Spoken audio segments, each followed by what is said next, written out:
Okay, good afternoon everyone. Thank you for coming along to today's meeting of the Planning Applications Committee. If we can go straight on to the agenda, please. Item number 1 is the evacuation procedure. We've not been informed of any tests today, so if the alarms go off, we'll treat them for real. If we can leave the chamber by the doors on either side, down the main staircase and meet across the road by the Yorkshire Bank. Please don't use the lifts, and if anybody needs any assistance to get out, give us a shout. We'll make sure that's been done. It's also an opportune time to remind people to turn their phones off or to put them on silent, and just to say that, as is normally the case, the council is recording this meeting and it will go out on YouTube within the next couple of days. And I think I can see somebody else that's recording it as well.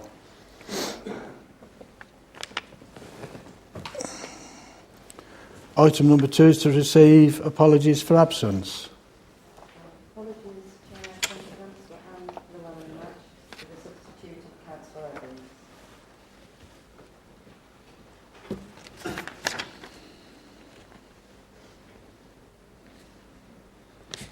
Evans. Okay, thank you. Item number 3 is to confirm the minutes of the meeting held on the 12th of November. You happy that I sign those?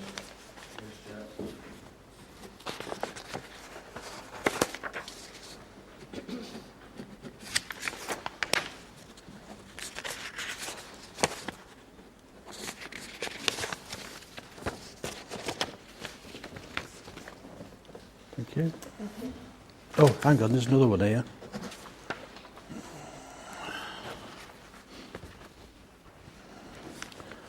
Item number 4 is to receive any declarations of disclosable pecuniary and other interests in accordance with the Members' Code of Conduct if it's not already printed on the agenda.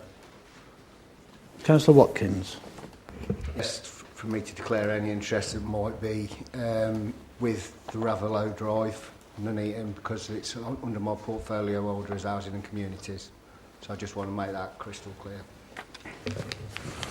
Takes us on to item number 5, declarations of contact. I think all members have been contacted on item 1, Stockley Road, by email, and item 3, Ravellow Drive. Are there any others? Councillor Sargent. Ravellow Drive, but not expressed any sort of intention of how I'm going to vote. Okay, thank you. Councillor. On item 2, I've been contacted by residents. I've given no indication of how I'll be voting. That takes us on to item number 6 then. Applications where the public have indicated a desire to speak. If I just run through that for anybody that's not been here before. The officer will present the report. Following on from that, we've got the speakers as listed with our paperwork. The Constitution allows 3 minutes for each speaker. At the end of that 3 minutes, when the egg timer goes off, I will stop you.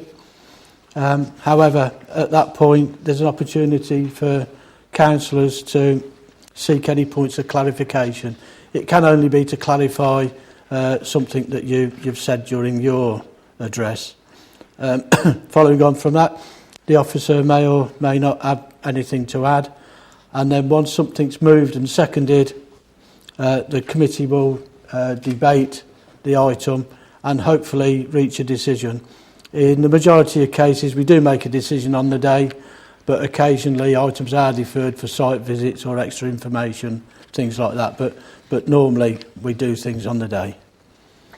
Right, so that takes us over and on to Darren for the first item, which is land off Stockley Road, Exhall. This is an outline application for residential development of up to 82 dwellings to include access only. The site is located on open land associated with a Hawkesbury golf course and covers approximately 3 hectares. Access into the land is by an existing public highway and mini roundabout on Stockley Road. There is also a gated access of Sefton Drive, which forms the present primary access to the golf course complex and car park. There have been 39 objections from 36 addresses, as well as an objection from a Hawkesbury Village Residency Association. These comments are set out in the report. In 2013, a pair of planning appeals were considered by the planning inspector on a nearby adjacent site of Hawkesbury Golf Course. The proposals were for 200 houses, to also include a marina, and the other for 169 houses. The main issue in both appeals was whether substantial weight should be attached to the harm caused by inappropriate development in the Greenbelt, and whether there were any special circumstances that would outweigh such harm. In both cases, the Secretary of State considered there were no such very special circumstances, and both appeals were dismissed.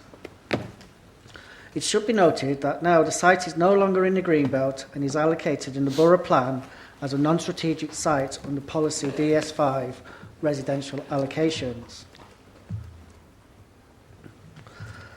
The presentation will now discuss the major key issues associated with the application.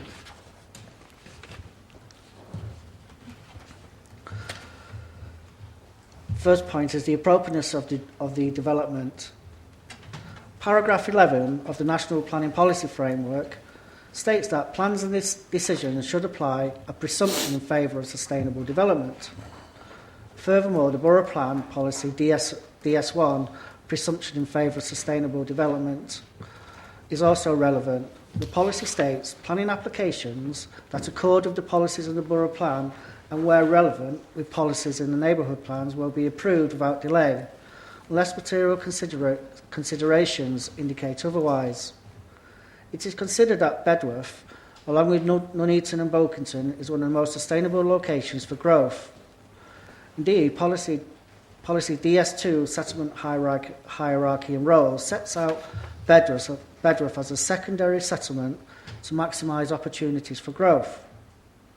Moreover, it is considered that development of up to 82 dwellings is at a scale appropriate for Bedworth's role in the settlement hierarchy and will contribute to the borough's overall housing development requirement. In addition, since the application site is within the urban area and in close proximity to other residential dwellings, as well as being an allocated non-strategic site, it's considered that the site is an appropriate and sustainable site for residential dwellings.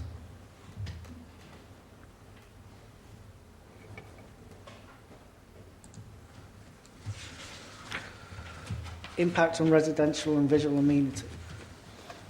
Since this is an outline application, there is limited information to assess separation distance.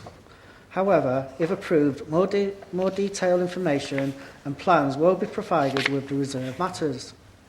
This will allow for a more detailed analysis of the proposal, and it will be expected that the plans will provide enough information to determine whether the proposed development will allow for adequate living environment for future occupants and existing neighbouring residents. The details should be in accordance with Borough Plan Policy BE3, Sustainable Design and Construction, and the Residential Design Guide 2004. Again, as this is outline application, there is no information with regard to the design of the proposed properties, and therefore it is not possible to assess the proposal against policies in the Borough Plan, particularly BE3 and the Residential Design Guide. The overall design features will be considered at the reserved matters stage, where it will be expected that a sensitively designed development fits in with the existing pattern of development and is consistent with policies in the Borough Plan. Impact on highway safety. In accordance with the National Planning Policy Framework, Abington Consulting has undertaken a transport assessment on behalf of the applicant. The transport assessment sets out the transport and highway issues associated with the proposed development. The transport assessment states that the site would be accessed off Stockley Road, which has a small roundabout along its length and a priority junction, where it meets both Blackhorse Road and Sefton Drive. The transport assessment states that the development will add an additional 23% to the overall peak hour traffic travelling through the Black Horse Road and Stockley Road junction, with the vast majority of the proposed development being distributed towards the B4113 Coventry Road.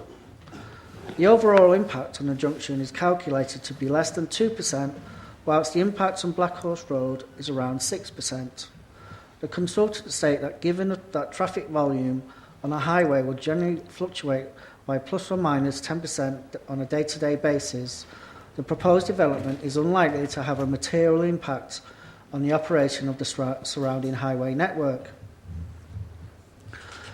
Most of the objections received were concerned with traffic congestion and concerns with the railway level crossing on Black Horse Road. Consequently, Warwickshire County Highways were consulted. In response, Warwickshire Highways state that they have undertaken a full assessment of the applicant's transport assessment and conclude that with suitable mitigation, the development's impact on the network can be managed and that development will not cause severe highway safety, subject to conditions and a financial contribution for highway improvements. It is therefore considered that there would be no harm to highway safety. Impact on ecology. In promoting biodiversity net gain, the Borough Plan Policy, NE3 and the National Planning Policy Framework outline a need to minimise the impact of the proposed developments on biodiversity, as well as contributing to and enhancing biodiversity where possible. It highlights the need to consider the impact on ecological networks, protected wildlife, priority species and priority habitats in order to redress biodiversity losses from new development. Whilst the site has no national or local designation, there are biodiversity implications in developing the site. Consequently, the applicant has submitted an extended Phase 1 survey report and a reptile report, both undertaken by consultants Lockhart Garrett. The Phase 1 report identifies that the majority of the site is formed of semi-improved grassland with scrub and scattered trees present. The proposed development will lead to a loss of approximately 2.3 hectares of semi-improved grassland and recommends that the loss of this habitat will need to be mitigated for site enhancement to ensure there is no loss in biodiversity. The reptile report states that the habitats on site were considered to be suitable for a range of reptile species. The site supports a confirmed low population of common lizard. Whilst the current habitats are suitable for reptiles, they are frequently disturbed and require management in order to sustain and increase current populations. As part of the process of determining the application, Warwickshire Wildlife Trust and Nuneaton and Bedworth Parks and Countryside team were consulted. The Wildlife Trust stated that the extended Phase 1 survey report was inconclusive with regards to the site being able to provide opportunities for bat roosting potential and that this should be clarified.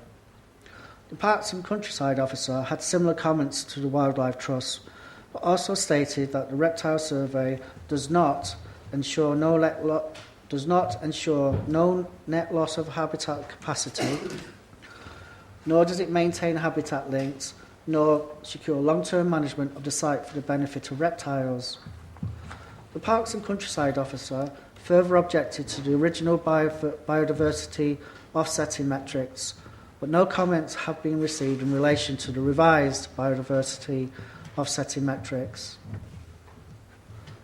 Whilst the objections from Warwickshire Wildlife Trust and Parks and Countryside are noted, it is accepted that some limited harm to biodiversity may arise from allowing the proposed development. Notwithstanding, if approved, there are 10 conditions relating to ecological and biodiversity enhancements aimed to create biodiversity net gain that, over time, will improve existing habitats and increase biodiversity. With this in mind, the outcome will be in general accordance with the National Planning Policy Framework and Borough Plan Policy NE3. On balance, it is therefore considered that the grounds for objection from Warwickshire Wildlife Trust and Parks and Countryside are not of sufficient weight to warrant refusal of the application, and any approval should include conditions as printed on ecological matters.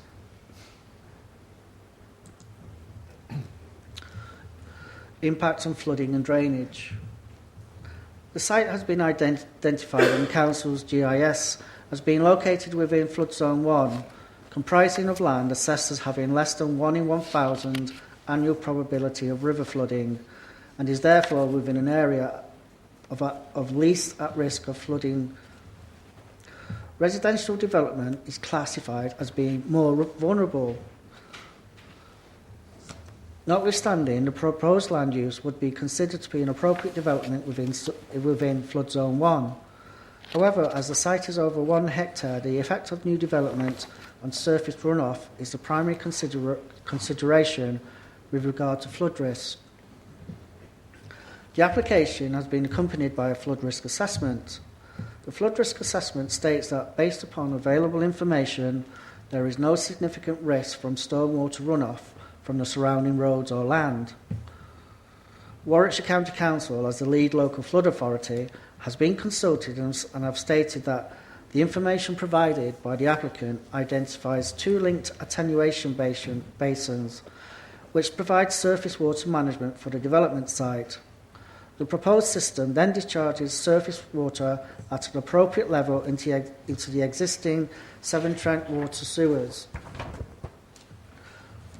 Consequently, the proposed development would be considered acceptable to the lead local flood authority subject to planning conditions. It is therefore considered that there will be no unacceptable harm as a result of the development with regards to river flooding or surface water flooding.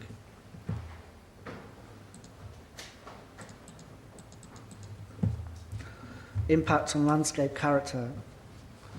The Council has commissioned several landscape character studies to provide evidence and support its Borough Plan Landscape Character Policy, NE5.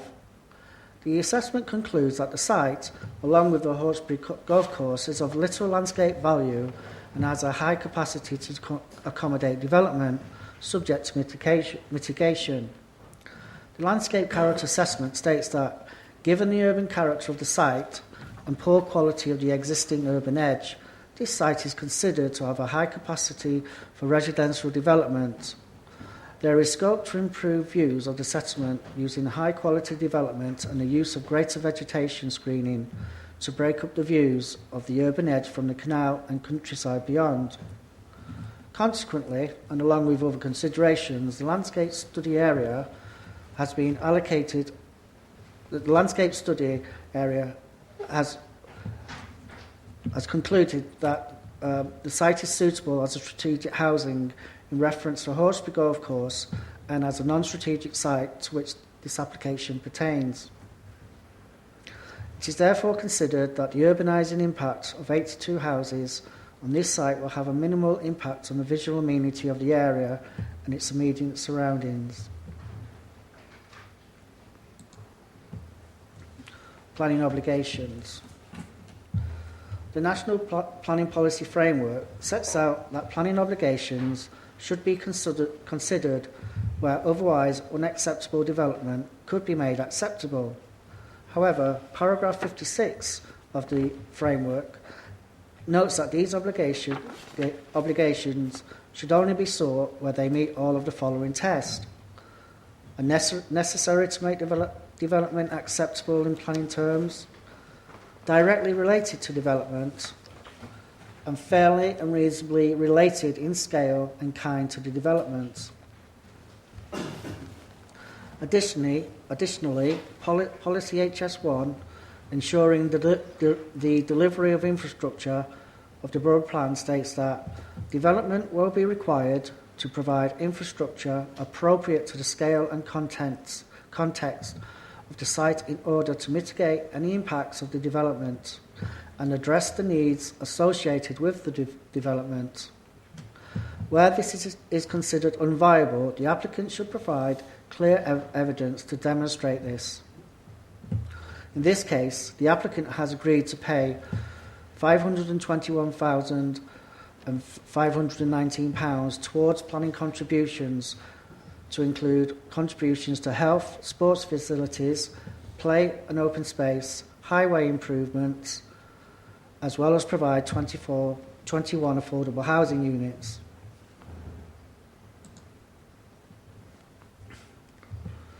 Lastly, the National Planning Policy Framework promotes a presumption in favour of sustainable development.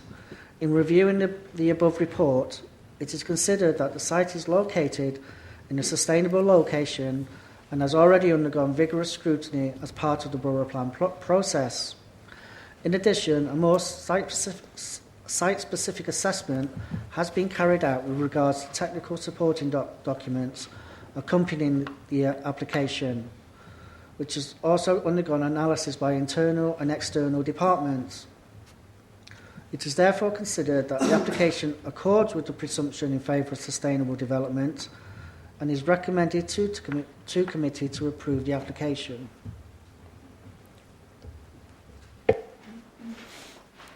All done, Darren? Thank you. Apologies, I should have informed members as well. We did have a speaker down from the Hawkesbury Village Residents Association, but they've contacted us to say that they're unable to come along tonight. Nigel Ozier. Yes. Do you wish to speak, sir? It's up to you. You're down to speak. Whether you want to or not, it's up to you.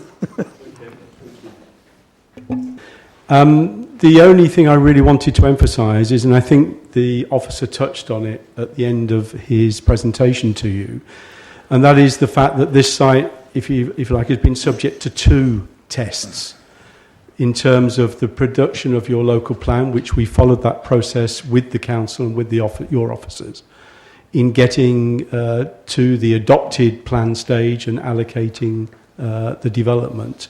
So it was tested in a number of ways to get to that point, and it's now part of your development plan. The second part, obviously, is the application itself, and as required and in close consultation, again, with Mr Henry, but also with an officer that was here before that, we provided that information. Where we've had any issues, we've provided further information. So we've done everything we can to provide everything that you need technically as well as in planning terms, in terms of the links with the policies and so on. So I want to thank the officers, obviously, for that assistance all the way through the process. We've tried to follow the right process to get to this stage, and we hope you can support your officer's recommendation tonight. Thank you, sir. Thank you. Are there any? No. Okay. Darren, anything at this point? No? In which case then, to enable debate to take place, can I move the recommendation which is to grant planning permission subject to legal agreement and the conditions printed? Is that seconded?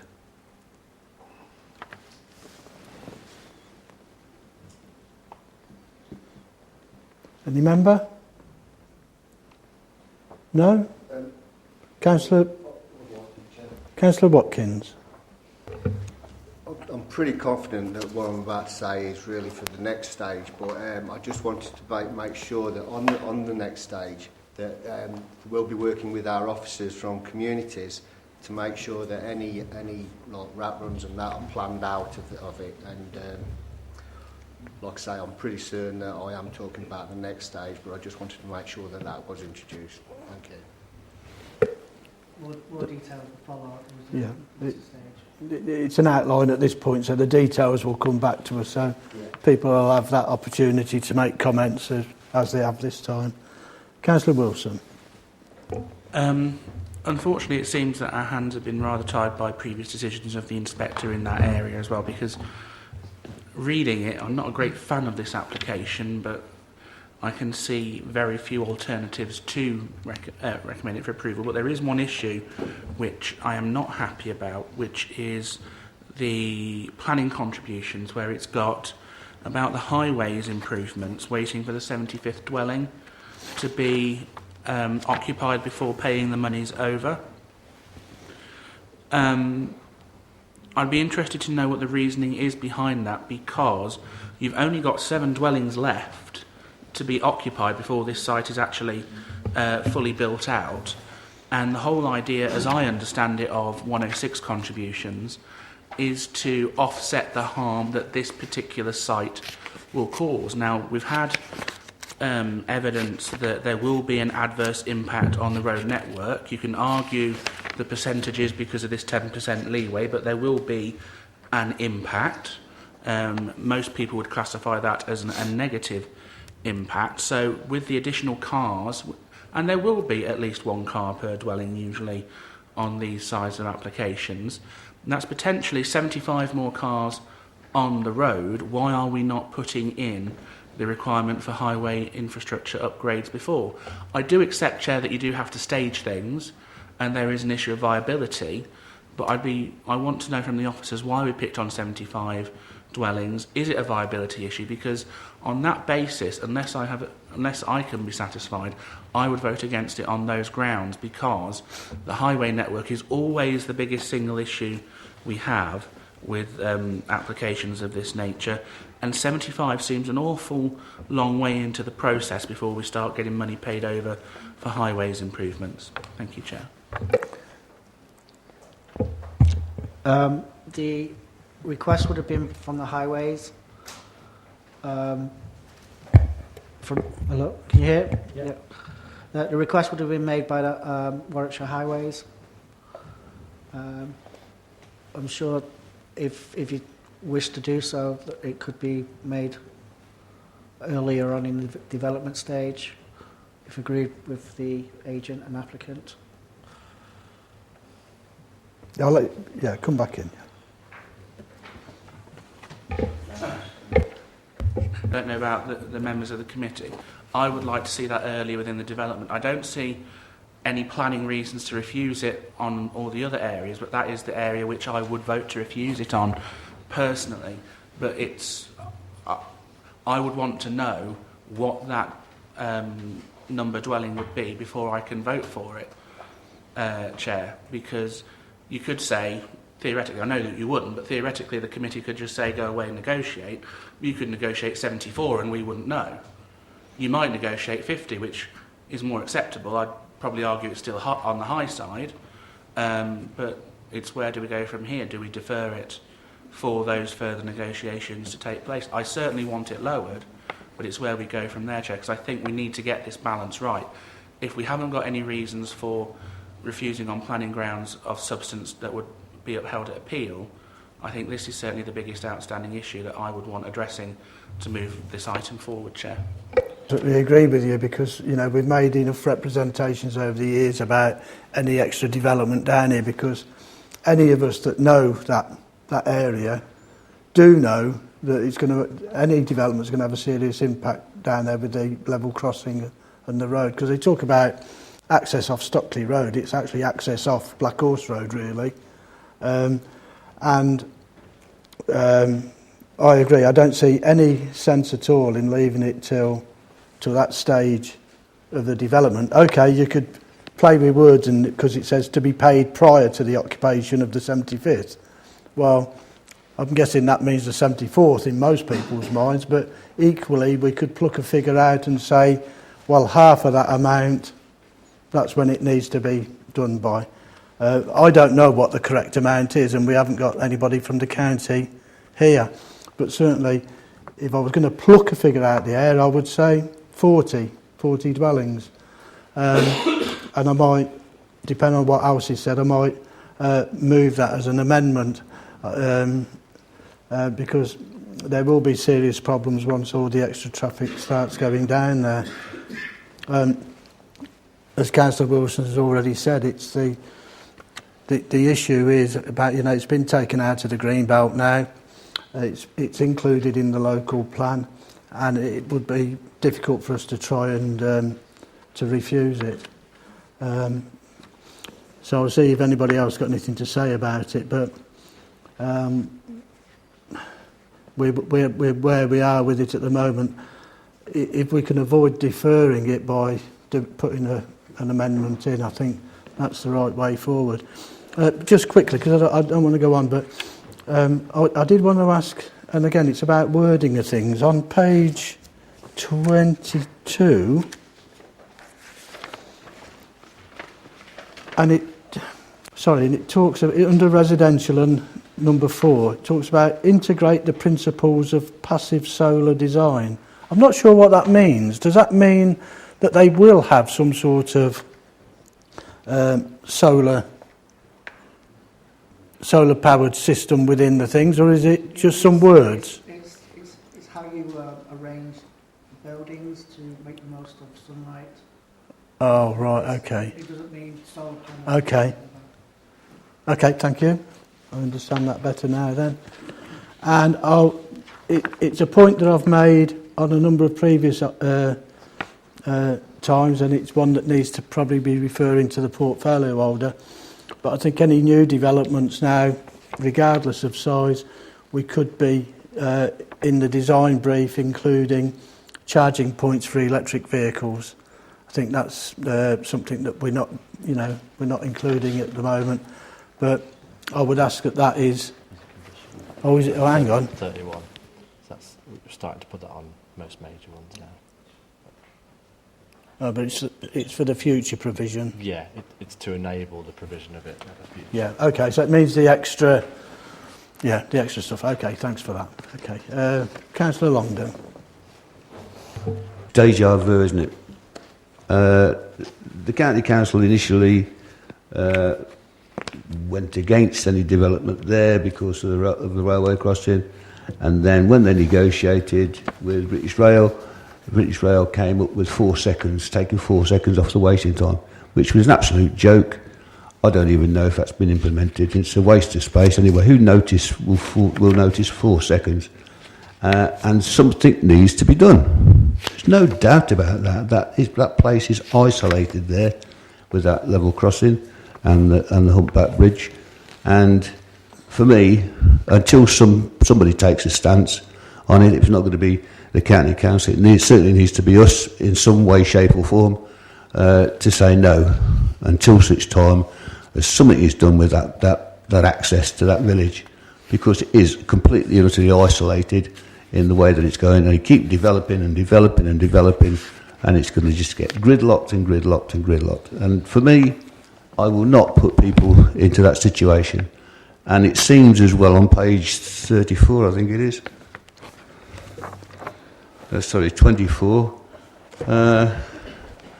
where the county council seems to think that it's okay because they've done an assessment of the applicant's transport assessment, and it's okay providing they get some money out of it, which doesn't go anywhere near where the site is. It's the other end of Black Horse Lane, and as such they're saying there's no severe highway issues.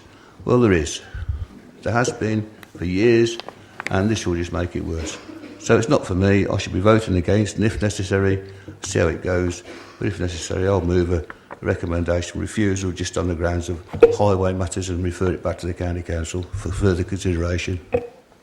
Regardless of what the final outcome is, I'm actually going to move an amendment that sum of money that's indicated on page 34 for highways is implemented prior to the occupation of the 40th dwelling. That's seconded. All those in favour of that? And against? Okay, so that'll be included in whatever the decision is. Is there anybody else? Councillor Pandare. I'd like to cover quite a few issues which the Hawkesbury village residents are asking or have a problem. And Hawkesbury village is like an island. One side railway line, another side canal. There are only 2 entrances into the village, railway crossing and weak bridge on the other side.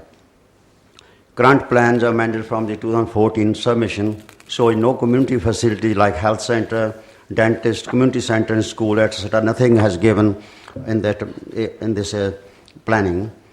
Access routes throughout the estate are inadequate, and if there is a fire or somebody has a heart attack and the level crossing is down 4 or 5 minutes, then you can imagine what can happen if somebody got a heart attack and ambulances waiting on the other side, and somebody got a fire in the house, and 5 minutes waiting, that house will be burned by that time.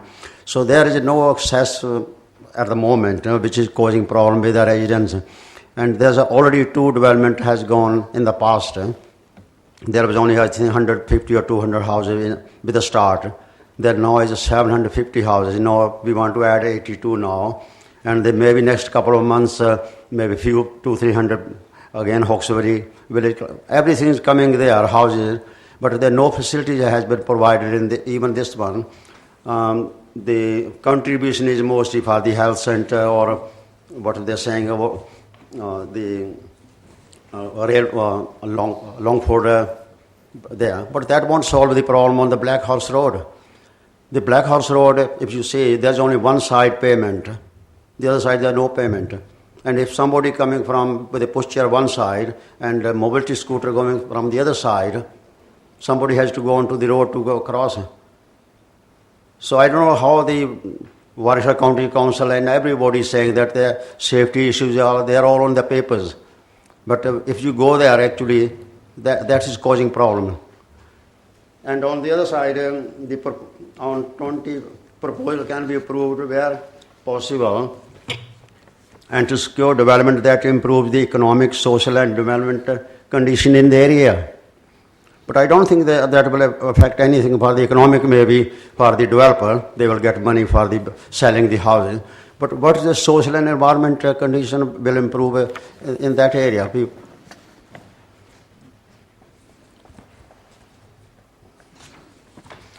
And what the contribution, I already said, the contribution for that infrastructure for the Longford Road and Coventry Road, that won't help for the Black Horse Road traffic standing on the railway crossing. So I don't think that we keep on building more and more houses in that island. It might will happen like what happened a couple of days before the New Zealand one. It's the same thing. We are adding more and more houses, and they are providing no facilities there. There's no school there, and there's no dentist surgery, no health center. There's only one pub, which I don't think that's the only walking distance. All the children has to go to Cedar School, St. Giles School, and Ash Green School is nearly 3 or 4 miles away. And nobody's thinking about it. They keep on adding more and more houses into that island. That will cause problem in the future. That's all. Thank you very much. Thank you. Councillor Lloyd. Yeah, like the last speaker, I know the area very, very well. I have relatives that live down there. But at the end of the day, my difficulty is that the county council have made a decision that the highways issues, I think's wrong, and I do believe is wrong, that the highway matters can be overcome. I don't think they can, but they're the highway authority at the end of the day, whether we like it or not. And if we go up against the highway authority, then there's every possibility with what the inspector has said in the inspector's report and everything in the local plan, and with what the highway authority, who are responsible for the highways, have said, then we'll lose. I'm convinced of it, 100%. We're in a hell of a position here as a borough council. We can't win either way we go. I would hope that Councillor Pandara, Bagwan, as the county council, I'm sure he did, put all those concerns to the county council at the time, as the county councillor for that area, against this development. I'm sure he's done that 100%. But for whatever reason, the county council hasn't listened to him and hasn't listened to the people of Hawkesbury Junction and all round there, and they've gone against it. I'm not convinced that them pinch points, and there is a pinch point on Coventry Road, at the railway crossing, and at the canal bridge. They're the 3 pinch points. There are only 3 accesses that I'm aware of that are into Hawkesbury Village. If the railway crossing goes down, there's chaos in that area, complete chaos. It backs up. Everybody has to go over the canal bridge, goes through into Coventry and then turn right and come back up the Coventry Road and through Hallbrooks, through Longford, through that way. Or they go into Bulkington, cut through into Bulkington and go down the Coventry Road there into Bulkington to get the kids to school. It's a nightmare when that goes down. But saying all that, the County Council and the Government Inspector have had all this information, not just from local councillors, borough councillors, county councillors, residents, everybody. And he decided otherwise, for whatever reason. He decided to put it into the local plan.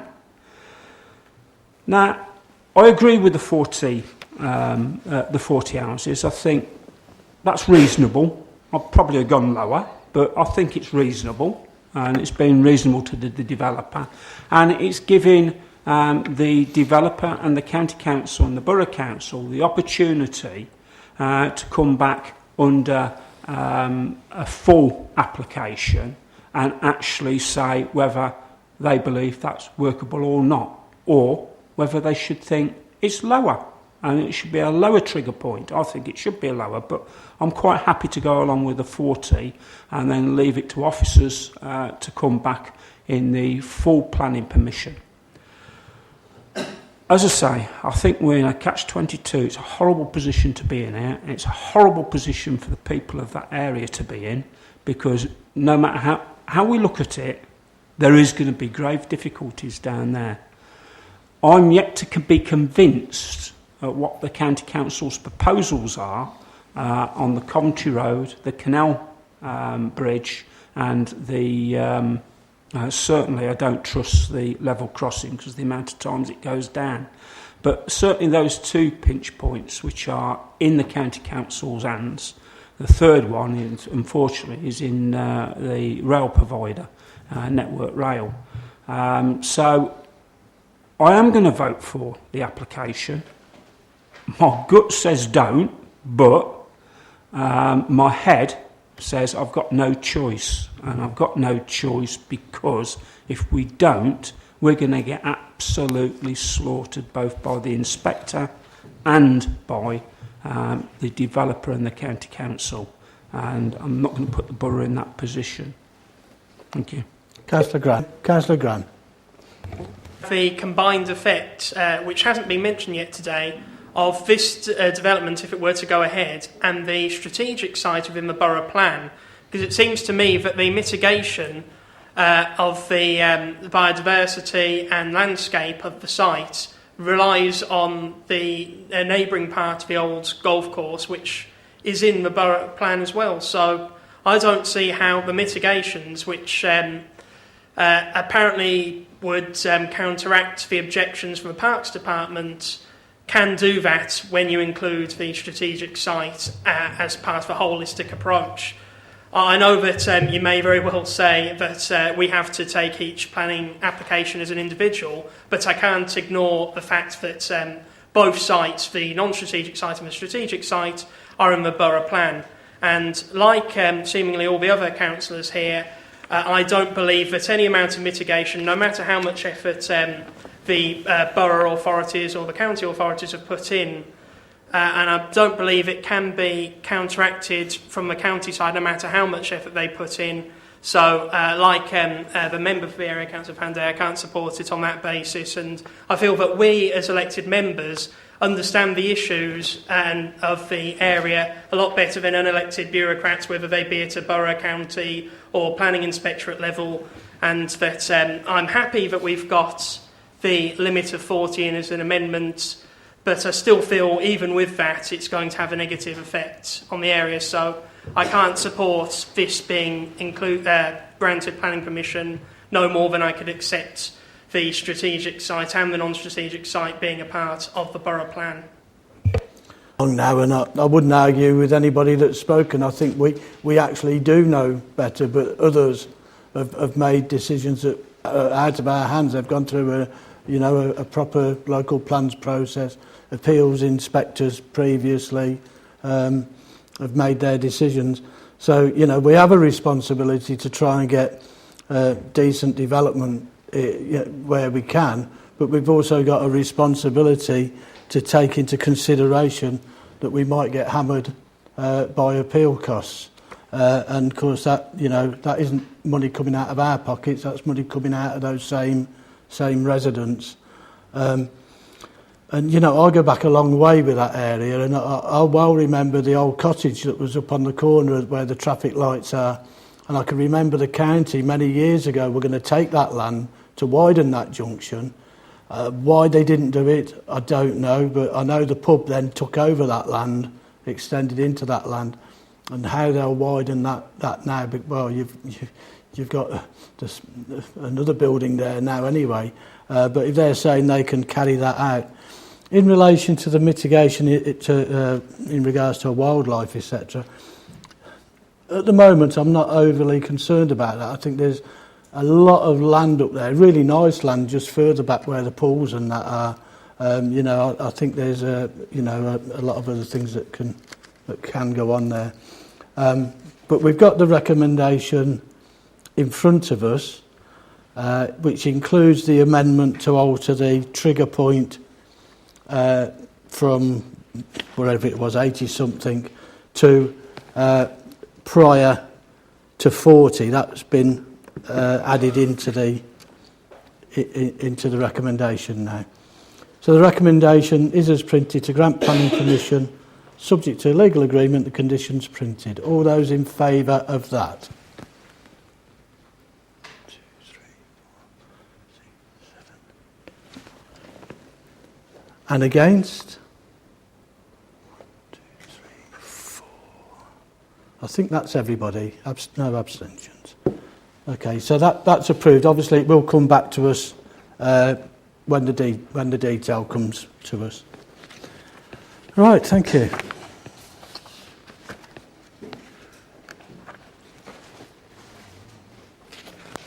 Item number 2 is Anchor Street, Nuneaton.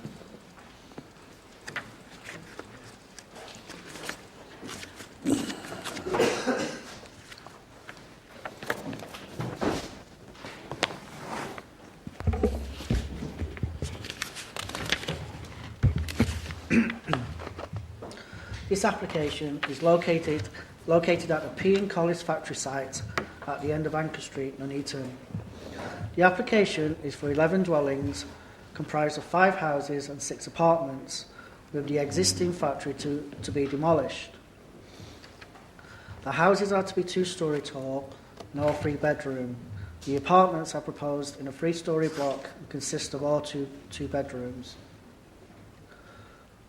Properties on Anchor Street are traditional terraced and set directly adjacent to the footpath. Numbers 43 to 46 Clarkson Close are to the north east and are part of a development that was built around 15 years ago.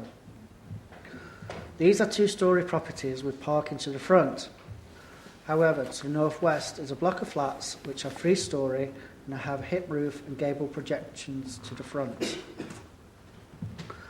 There have been 5 neighbour objections from 5 addresses and a petition with 17 signatories objecting to the proposal. These are all summarised in the report. Notwithstanding a number of objections received, this application is being reported to committee at the request of Councillor Joe Shepherd and Councillor Phillips. The key issues in determining this application will be discussed presently. The principle of residential development. The National Planning Policy Framework states that planning policies and decisions should give substantial weight to the value of using suitable brownfield land within settlements for homes and other identified needs. This site consists of industrial buildings that are currently vacant. Borough Plan Policy E2 details a number of existing employment sites that will not be protected from non-economic development type proposals. Such sites are considered acceptable for alternative uses during the plan period. Anchor Street is included in these sites, and therefore it is considered that the principle of an alternative use, such as residential, is acceptable. The proposal would also remove a non-conforming use in a predominantly residential area and would be more in keeping with the surrounding uses.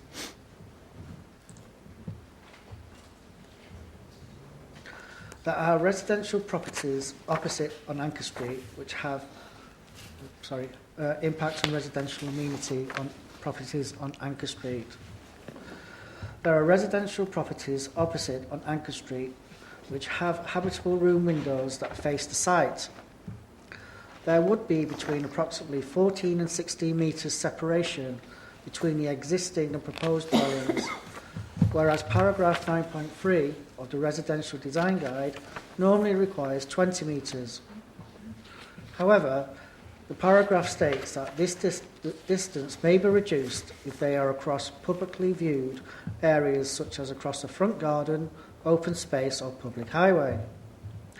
In this case, the views would be across the proposed front gardens and the public highway. It is therefore considered that in this case, this shortfall would not lead to significant overlooking. Impact on properties on Clarkson Close. In relation to numbers 43 to 46 Clarkson Close, which are to the north-east, the proposed apartment would be set across the road from these properties.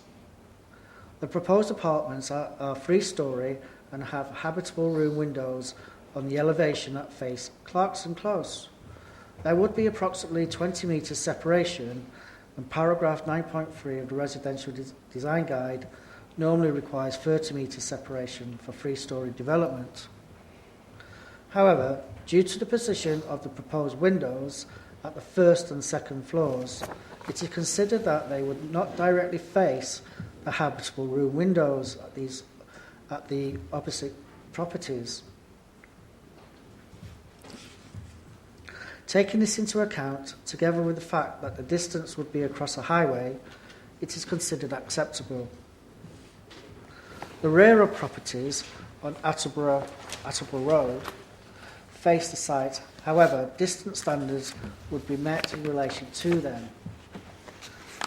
Furthermore, in relation to within the site, distance standards are met.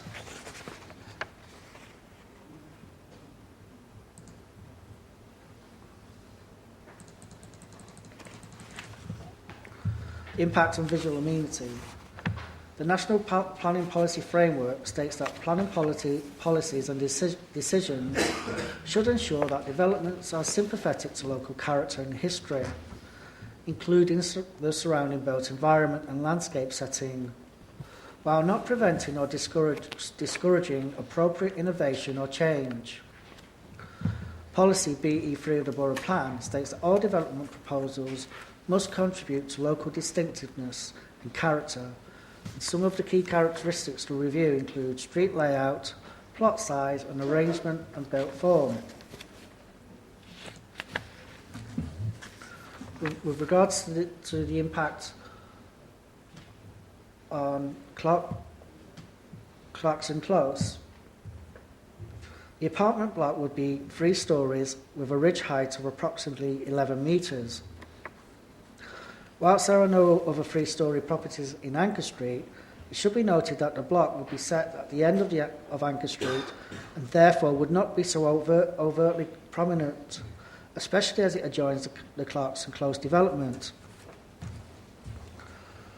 where there is a 3-storey apartment block in close proximity to the proposed site. Additionally, the apartment block provides an active frontage to Anchor Street with visual interest provided via brick detailing, windows and a canopy above the ground floor. It is therefore considered that the proposed development would be acceptable in terms of visual amenity with regards to Clarkson Close.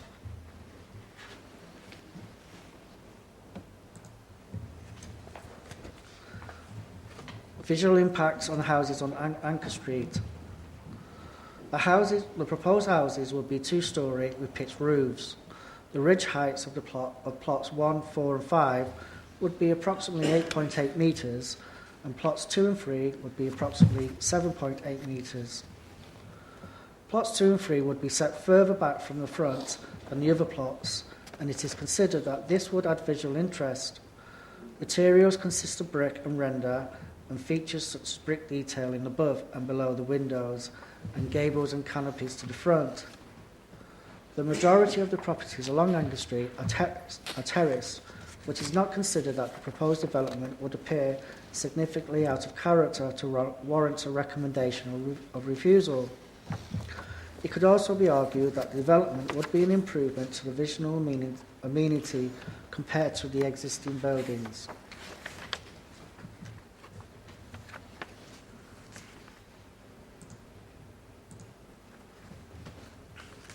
Access to the houses and apartments is off Anchor Street. It is proposed that each house will have 2 car parking spaces for the 6 apartments and provision for 8 car parking spaces for houses. Since the council does not currently have a saved car parking standards policy, this level of provision is considered acceptable. Furthermore, the site is in a sustainable location close to the town centre, services and transport facilities. Additionally, Warwickshire County Council Highways and MB and Nuneaton Refuse have not raised any objections in relation to parking and access to bin collections respectively.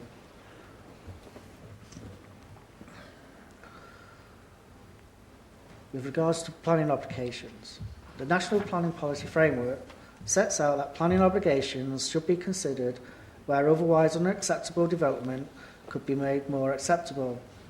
Paragraph 56 notes that these obligations should only be sought where they meet all of the following tests: necessary to make the development acceptable, directly related to development, and fairly and reasonably related in scale and kind.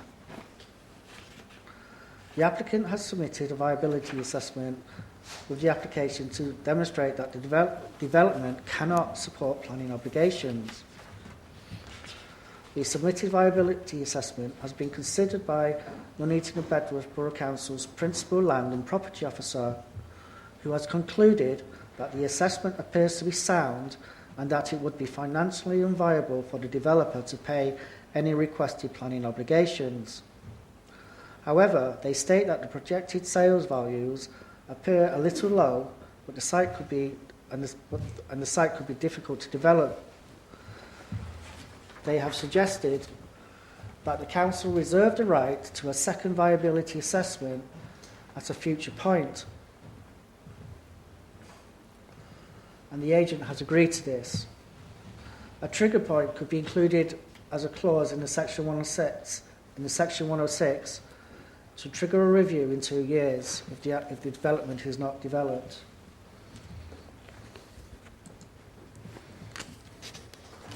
In conclusion, the National Planning Policy Framework and Borough Plan promote a presumption in favour of sustainable development, unless material considerations indicate otherwise. Whilst the applicant has demonstrated it would be unviable to provide any planning contributions, the development would provide a beneficial use of a brownfield site. It would also provide much-needed housing in the borough. Furthermore, there are no material considerations or adverse impacts which indicate that the application should be refused, as conditions can adequately mitigate the impact. Taking this into account, it is considered that the proposed development is in accordance with the Borough Plan and presumption in favour of sustainable development, and it is therefore recommended to committee that the application is approved. Okay, thank you. Mark Goggins. Can you press the big button on your microphone, please? I just wish to speak to cover a few points that were raised in a petition that was submitted to the council going on for about a year ago now when the application first came out. signed by a number of residents in Anchor Street. The opposition isn't to the development per se, it's to the impact the development is going to have on the residents in the street. In particular, the impact it will have to availability of parking in a residents' parking zone.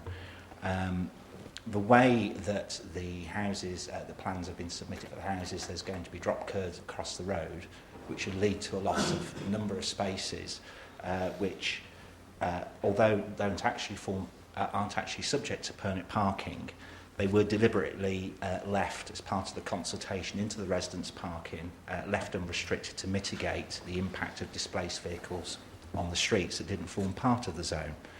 As it stands, there are 27 parking spaces in the street. 38 properties in Anchor Street and Attleborough hold permits according to a Freedom of Information request submitted to the County Council. The new properties will all be entitled to parking permits in the zone. So that's 11 properties, two permits per home, plus a visitor's permit. Potentially that's another 33 permits. Supply is going to significantly exceed demand, I would say. What probably is another factor for the residents is obviously we pay for parking permits, and the proposals for the fees, for annual fees of parking permits, to go up from £25 to £80 per year next year, which is quite a significant increase. You know, I mean, if the council was to triple rates and then half bin collections, I would suggest we'd have something close to the storming of the Bastille outside the council chambers. I know there is off-street parking available for these properties, but again, there are properties in Attleborough Road that have off-street parking that still subscribe to permits. I do note some of our objections in the petition have been noted, particularly with highways, in terms of conditions during the development stage of the plot. But we still feel that insufficient regard has been given to the impact of the scheme on the residents' parking scheme and the residents already there in Anchor Street. To us, that is an amenity. To be able to have some sort of parking facility in a very packed urban area, and we would respectfully ask the council to consider the application and consider whether it does enough to mitigate the loss of parking spaces. Okay, thank you. Are there any points of clarification? No? Darren, anything you wish to come back on? Okay, then, to enable debate to take place, can I move the recommendation, which is to grant planning permission subject to a legal agreement, the conditions printed? Is that so? Any member wish to speak? Councillor Shepherd. I do happen to agree with the residents in regard to all the issues he's raised in terms of the parking and insufficiency, certainly for this proposed site. There was comments from planning policy and refuse, but I'm unsure of what they are, and perhaps Darren can inform me of those, because they're on there as comments and they're not put in anywhere. It doesn't meet the residential design guide for 43 to 46 clocks and close in terms of the distance standards. And while I understand it's a guide, you know, we either follow it or we don't. Visual amenity in Anchor Street, it's terraced housing, so this development does not fit in with the street scene. There's no three-storey buildings in Anchor Street, and there's certainly no rendering on the front of the mast pier, so I just don't think they'd fit in. There is impact on the properties to the rear of Attleborough Road, and I am concerned about the loss of an employment site and the lack of affordable housing and the 106 monies. We've talked about the viability assessments all the time. I think it's time this committee had some training on the viability assessments, because every time I look at it, I can't understand how it's worked out. If we are mindful of approving, can the condition that's on page 50 be added in regard to the obscure glazed and the fixed-shut window? Thank you, Chair. Right, so Can you just pick that point up for us, Darren? I'm having problems hearing today, but I think it was about obscure glazing somewhere.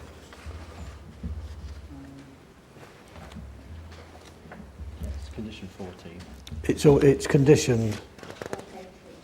Page 14. Condition 14 on page 57 covers obscure glazing, I believe. Okay.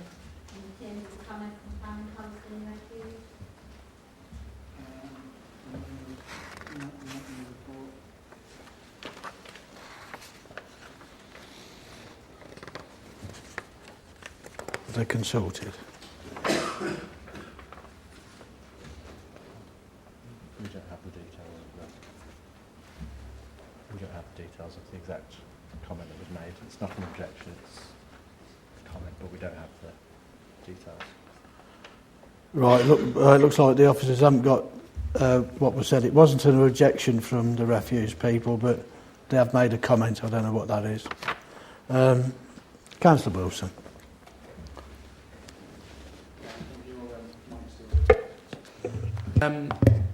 I'm not going to support this application for a few reasons, actually. The big one for me is a non-compliance with the policy in the borough plan about affordable housing and 25%. Even if they'd have offered a commuted sum where we could have looked at purchasing a property somewhere within the area, because I know in the past, having sat on the committee, there have been applications with commuted sums in this locality where if you added the pool of money together, you might have been able to purchase a property or something towards that. Because to me, this, and I agree with Councillor Shepherd on this, looking at the layout, particularly the housing, I don't necessarily agree with the flats, because if you look at Clarkston, there is that three-storey flat arrangement there, and it wouldn't. I don't personally think that the flats would be incongruous with the locality and the street scene, because they would be facing Clarkson Close, because I work quite close to this site. It's the housing, and I agree that terraced housing would be more in keeping with the area. I believe the actual layout, especially the gapping between, I don't know what plots they are, they look like plots 1, 2, 3, 4 and 5, for example, when you look at the yes, those ones there. The gapping with the fencing, that looks completely atrocious to me, as someone who would be having to look out on that. As Councillor Shepherd has said, the actual style of the housing is out of keeping with the area. I don't think you could argue there is a sufficient amount of housing in itself in that clump to form a distinctive set of units on their own. I think it has to be in keeping with Anchor Street itself, and we have seen, particularly close to heritage areas, that there have been sympathetic treatments to houses in this sort of area. So if they'd have done a rejig around, if they'd have looked at terraced housing, for example, on that piece of land, they might have found that the viability changes.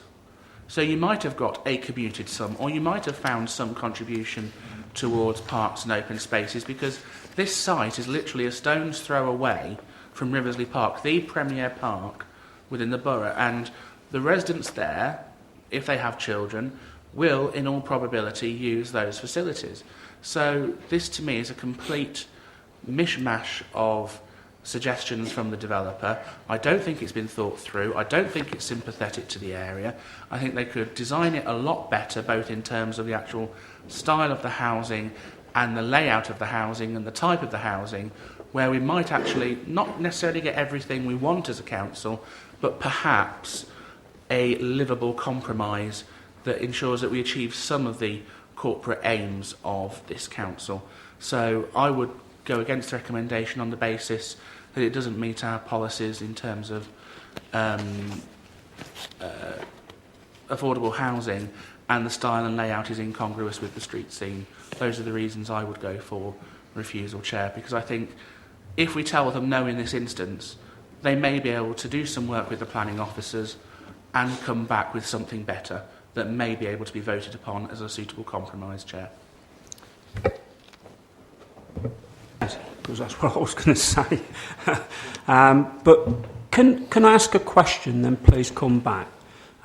There's mention about the viability study and a second viability study being done. Is that done by an independent person, or is it done by the council, or is it done by the developer? In this case, the applicant or agent submits a viability assessment, then we as the council assess that assessment. Sometimes it's done in-house, and sometimes it's done by an independent valuation assessor externally. Right, I think it's more in relation to the second part of it, because I don't think I've ever seen that before, where we might reassess it, and I kind of don't quite understand that. So it's about who and when does that, and how do you actually alter what you've got if you believe the values are higher than what's been said?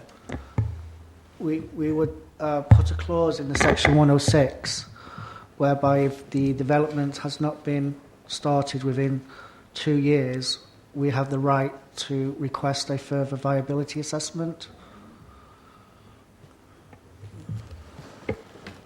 Right. Bit clearer. I think £825. Well, I say to that, really, out of all that development, that's all they can afford to pay, £825. Because all I see in every other column is viability assessment demonstrates contribution cannot be paid. I agree with the previous speaker. If a different type of property had been brought, then that had been built, then maybe it would have adjusted that viability assessment. But it's not just about the viability assessment. It is about the street scene, and we're seeing a number of tall buildings and going up in areas where predominantly, these terraced houses, and they do look out of place. I haven't decided.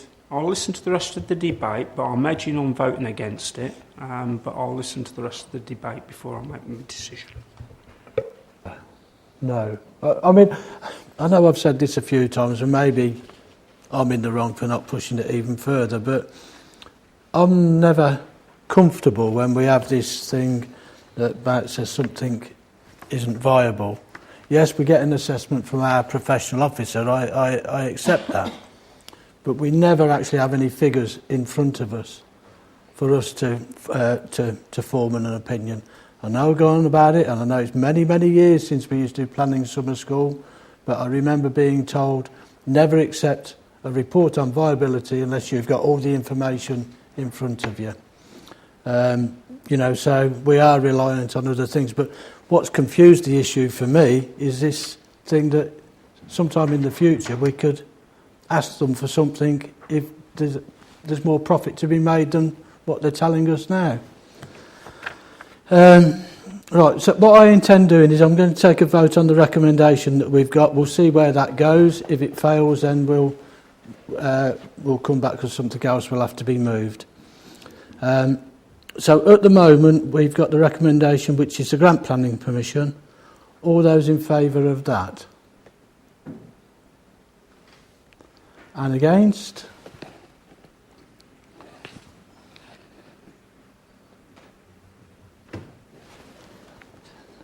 And abstentions? I'm glad that added up. Okay, so we now need somebody to... It's not approved. So we need something else to be moved. Councillor Wilson. Refusal on the grounds that it fails to meet the borough plan, and I'm sure you'll put in the relevant policy number about affordable housing, and that the proposed layout is incongruous with the street scene. Thank you, Chair. Includes, I think it was mentioned about design as well, which is maybe different to...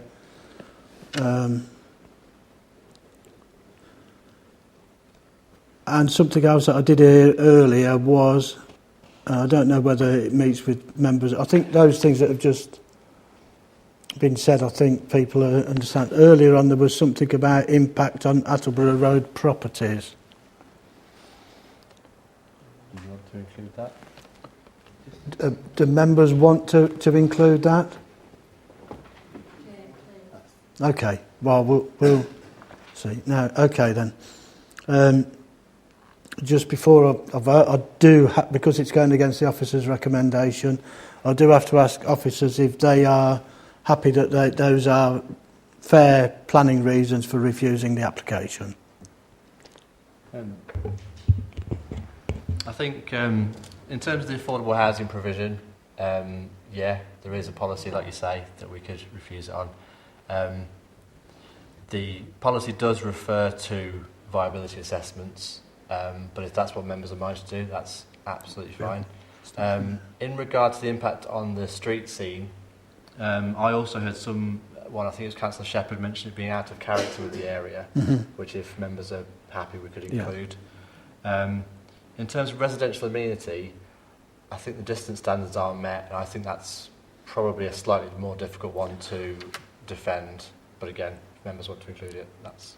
But I'm sorry, I thought part of that was the design aspect, because I think if I heard it right, it was being said that probably a terracing design would be more complementary to the street than what's on here.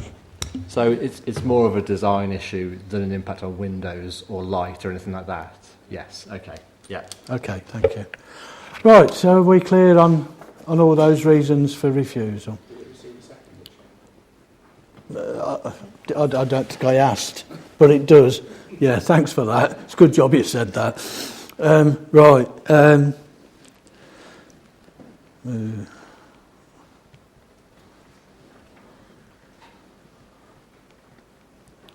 Okay, so we've had those reasons for refusal. All those in favour of that?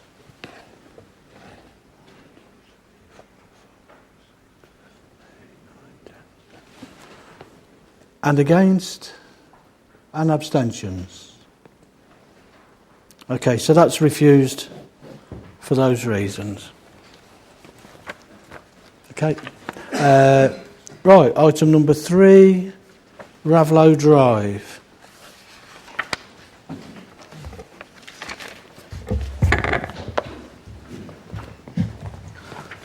This application is for 8 dwellings comprising 4 houses, including 2 4-bedroom and 2 3-bedrooms and 4 1-bedroom apartments. The site was previously a garage site, but the garages have been demolished. The site is accessed at the end of Raveloe Drive. To the south-southwest, there is a grassed area with residential properties beyond. These are 2-storey pitched roof with materials consisting of brown bricks and concrete tiles. To the west is George Eliot School. The boundary treatment between the site and the school consists of 2.5 metre high palisade fencing. Griff Brook is to the east-southeast and school playing fields beyond. To the north there is a footpath that runs between George Eliot School and the playing fields. There is open space beyond the footpath that leads to Wembrook Trail. There have been 4 objections from 2 addresses. The application is being reported to the committee at the request of Councillor Tracy Shepherd. The key issues in determining this application are the principle of residential development, residential amenity, visual amenity and highway safety. The principle of residential development. The National Planning Policy Framework states that planning policies and decisions should give substantial weight to the value of using suitable brownfield land within settlements for homes and other identified needs. The site is a disused garage site and the garages have been demolished. It is considered that the site would provide a beneficial use of vacant land. Additionally, the site is allocated as a non-strategic residential site in the Borough Plan under Policy DS5. Therefore, the principle of residential development on the site is considered acceptable. However, whilst the policy proposes 12 dwellings, the applicant is proposing 8. The applicant has stated that the dwellings will be larger as they are to be built to the technical house standards, which are more spacious. The applicant is also providing a road in order to allow the homes to face the open space along the Griff Brook, as well as providing a 3-metre wide foot cycle path. Whilst the number of dwellings falls short of that required to implement the Council's affordable housing policy, all of the dwellings are proposed as affordable and will be owned and maintained by Nuneaton and Bedworth Borough Council.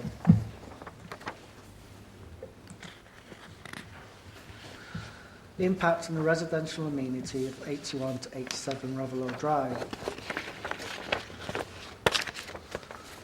These properties down here for 81 to 87 Raveloe Drive. Policy B3 of the Borough Plan states all development proposals must contribute to local distinctiveness and character. And one of the key characteristics to review is residential amenity. Numbers 81 to 87 Raveloe Drive are to the southwest.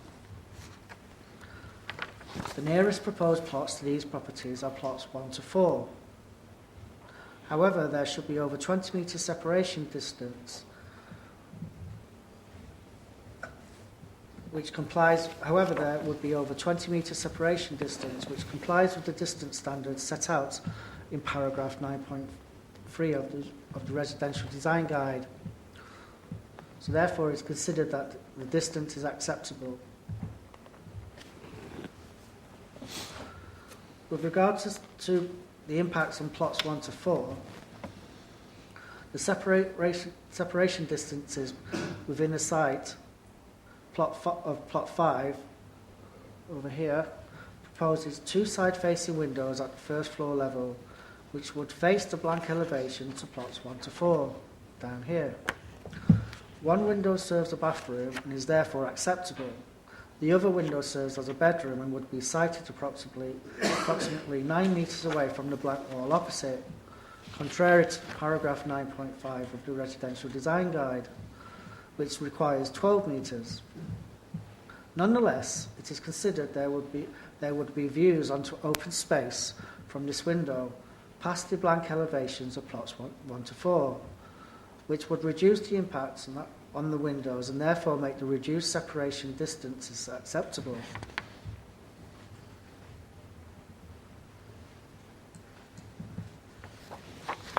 Impact between plots 6 and 7. Plots 6 and 7 both have first floor angled side-facing bedroom windows that face each other at a distance of approximately 6 metres.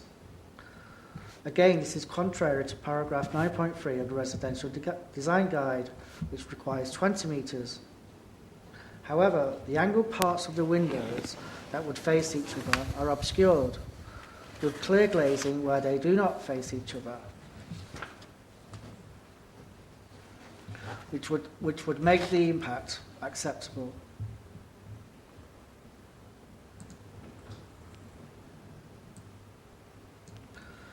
Impact on visual amenity.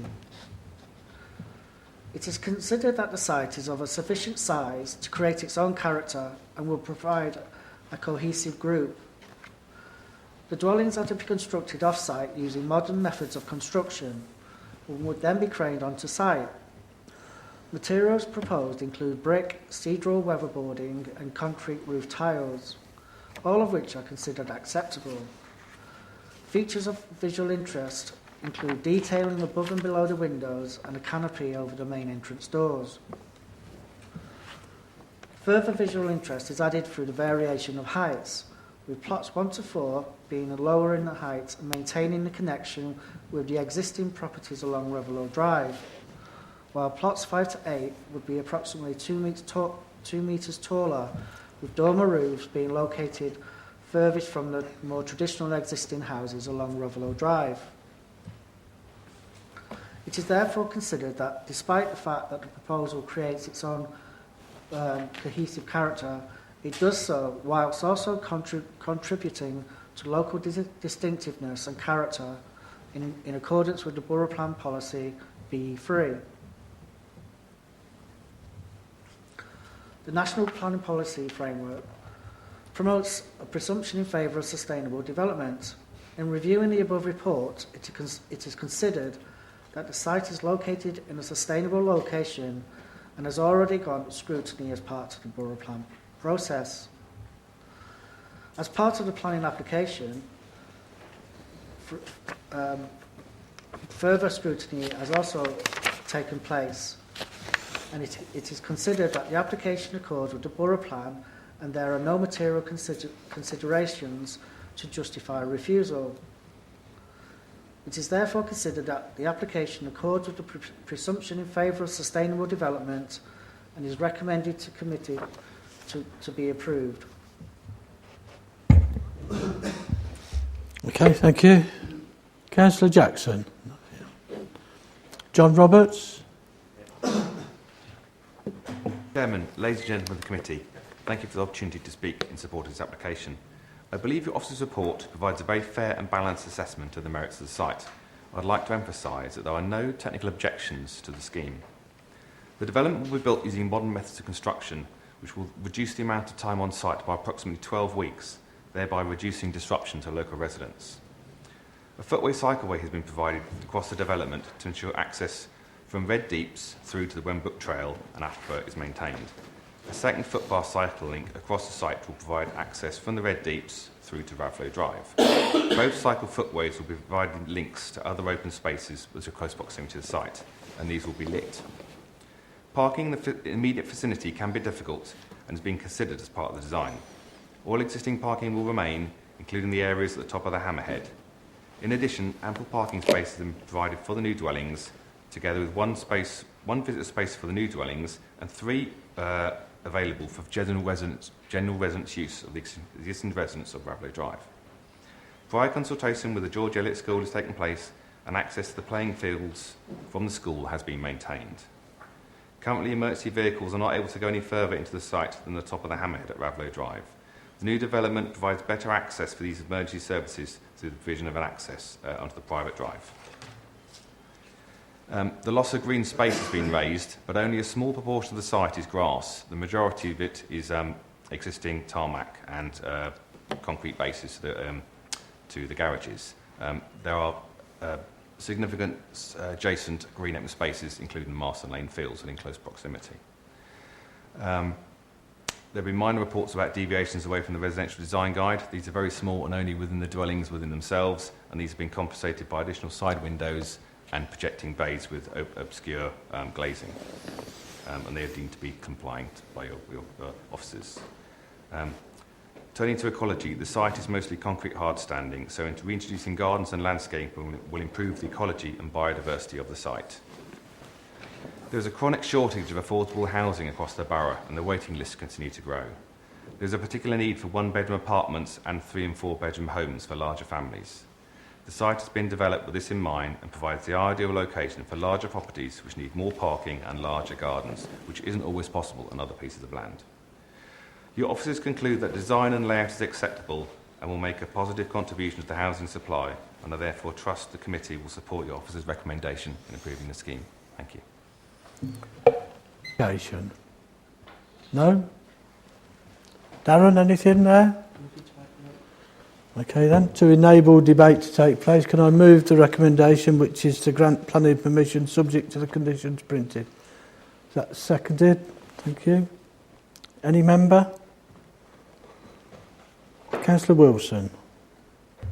I'm after some reassurance from officers on this, because I am minded to vote for it, but I am concerned about the brook being so close to the proposed site, because admittedly most of my experience with this brook tends to be when I'm driving down Gypsy Lane, but it's the same watercourse, and that watercourse does get quite high on some occasions, and we have refused planning applications at the other end of that watercourse because of the flooding implications on that piece of land.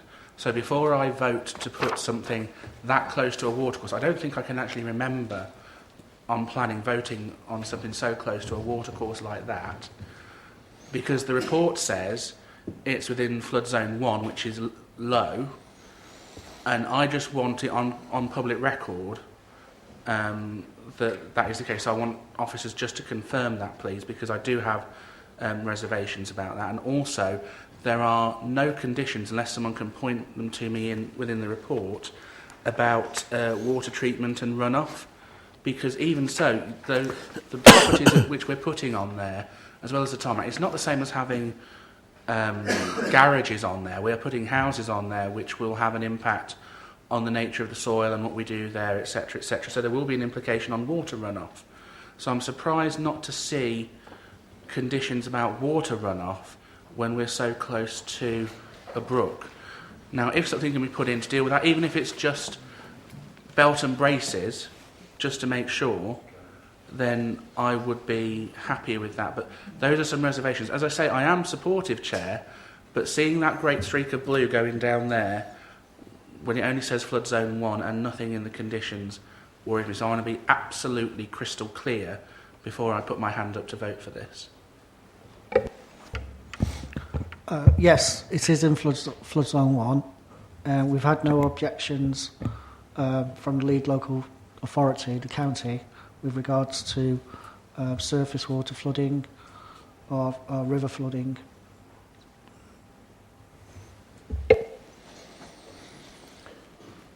Councillor Evans. I'd like to just give my support to this application, and I'd like to thank officers from the Council's Housing Department who have worked with the applicant to put this together.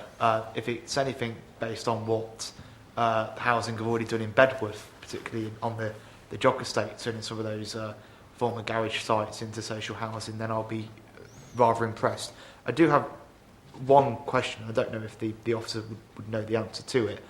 There's a number of concerns from the neighbourhood responses about the footpath next to the sites and sort of becoming more darker at night. So I just wondered, are you aware of the applicant planning on putting some sort of wall between the footpath and the development? No, I'm not aware of that. Everybody's shaking their head, so nobody knows about that. Councillor Longdon.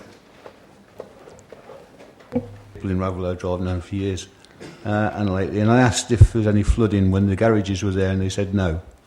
They can never remember the garages being flooded, so that was a positive for that.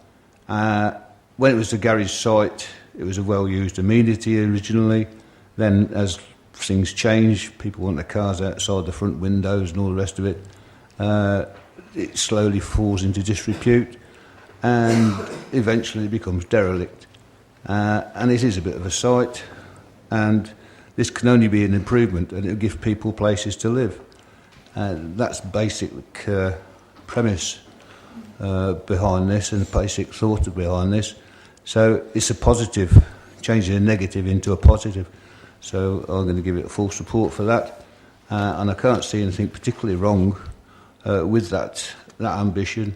And down there, be a very nice place, very nice people, and I'm sure they get on very well, whoever moves in there. Yeah, the brook has flooded on a couple of occasions. There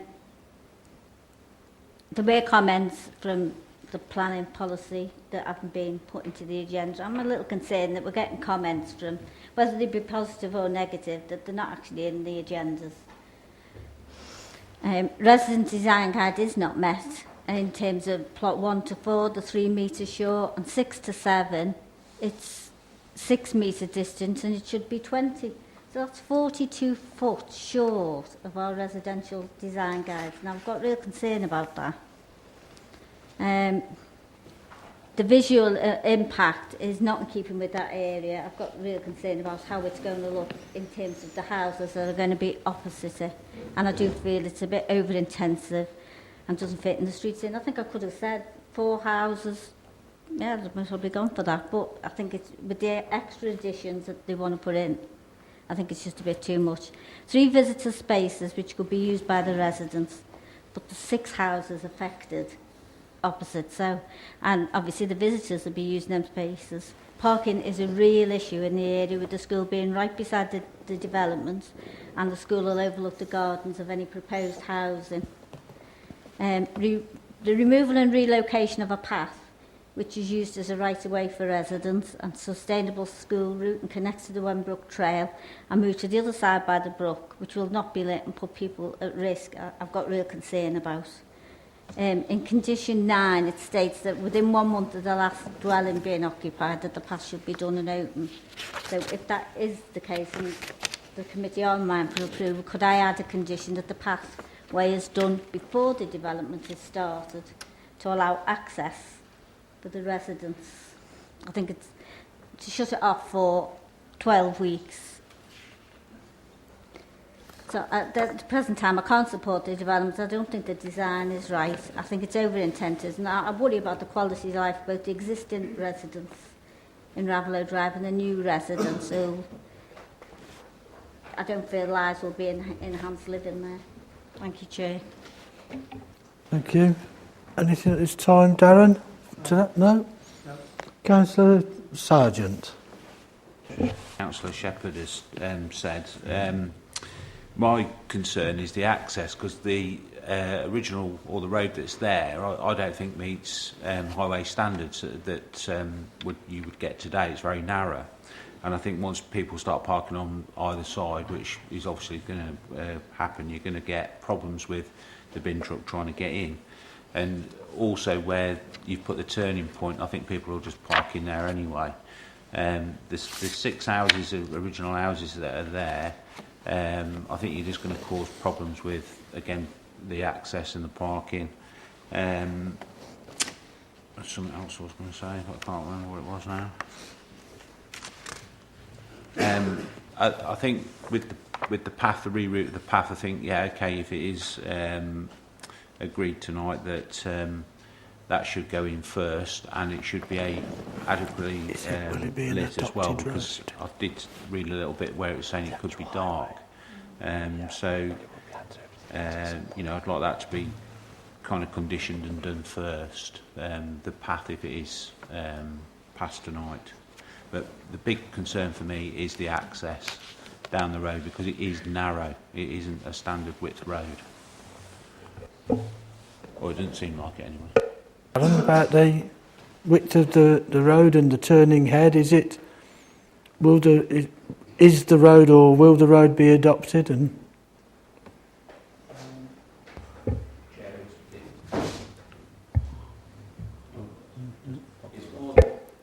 well, it's more the road that's there now.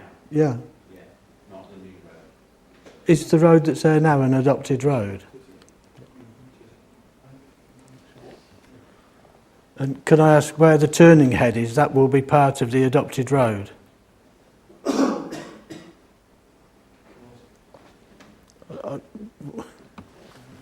Well, is it or not? In the new development? There was reference made about there may be a problem with people parking in the turning head. My view on that is, if it's an adopted road, then we could ask the county to put double yellow lines down in the turning head. I'm not sure if it's going to be or not. Is it an adopted road? You could nod your head. No. It's not. It's not going to be adopted road. No, we can't ask them to do that then. Right. Okay. Can I ask something, because it was I think in the officer's report it was mentioned that there was, I forget the exact words, but there was a kind of a minor non-compliance of our guidance. But in the letter that I've read from Councillor Shepherd Tracy, and it was mentioned by Councillor Jill Shepherd as well, about a distance of 14 metres that doesn't comply. That seems That does seem a lot. If you can let me know if that's accurate or there's some mitigation why it doesn't matter, that might help me. Yes, there is a significant shortfall. It is considered, though, that the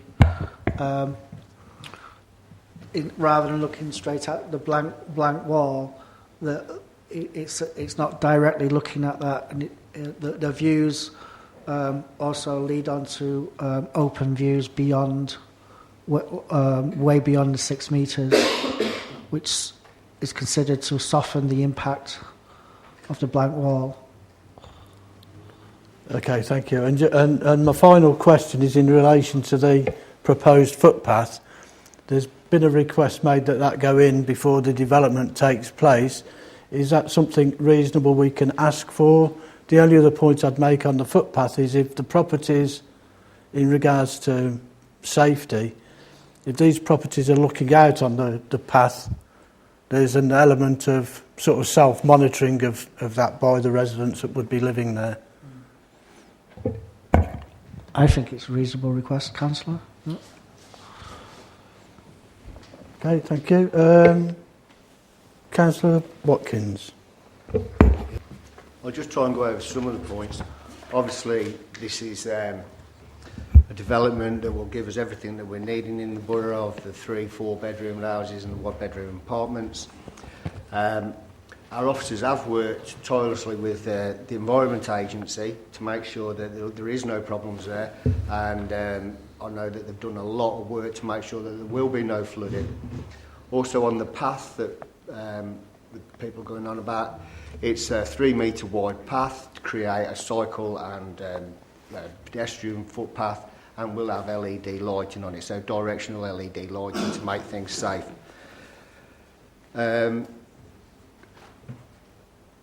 We are working with the communities team as well, and Warwickshire County Council have no objections.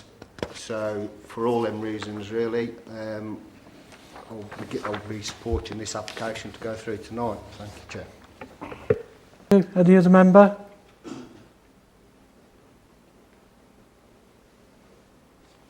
I will bring you back in, Councillor Shepherd. There's nobody else indicated. Councillor Shepherd. The officers.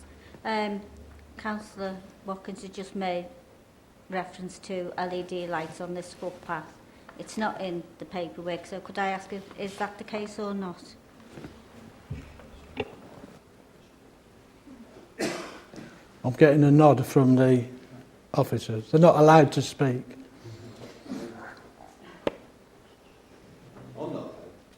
No, I'll let you.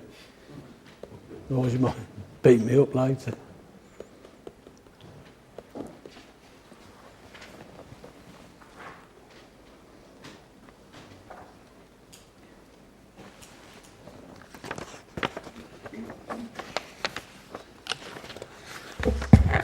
Yes. The footpath will be lit. Yes, sorry about that. That's a yes. Right. Okay. Councillor Longdon. Perhaps we should lead by example and ask if they could go away and look at the possibility of putting a car charging point somewhere on the site, taking up one of the spaces or something for the cars. It's just, I doubt if we get them off the building, but we could try. But it might be something they could look at. If they can't, okay, that's fair enough if it's not being planned in, but if it's possible, why not? Why should we not start to lead by example? I actually wrote on the front of my agenda about the lack of consistency between the applications, because the first one had a condition on... Well, I'm being told that's for major applications. Well, I actually think it should be on any application, and I'll be making that point to the portfolio holder.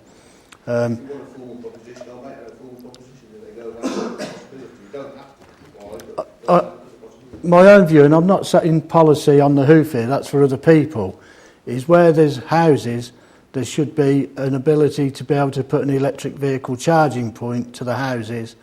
If it's flats or the houses have got car park somewhere else, there should be a charging point in those car parking spaces.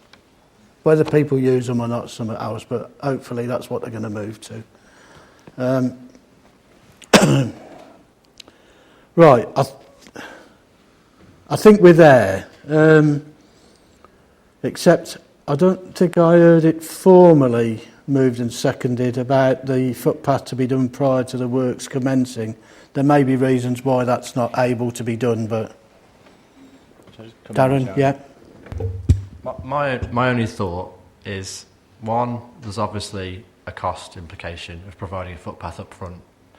But secondly, it may prove difficult in terms of the actual building of the site if there's an open footpath next to it. We don't deal with footpaths, obviously, it's usually county level.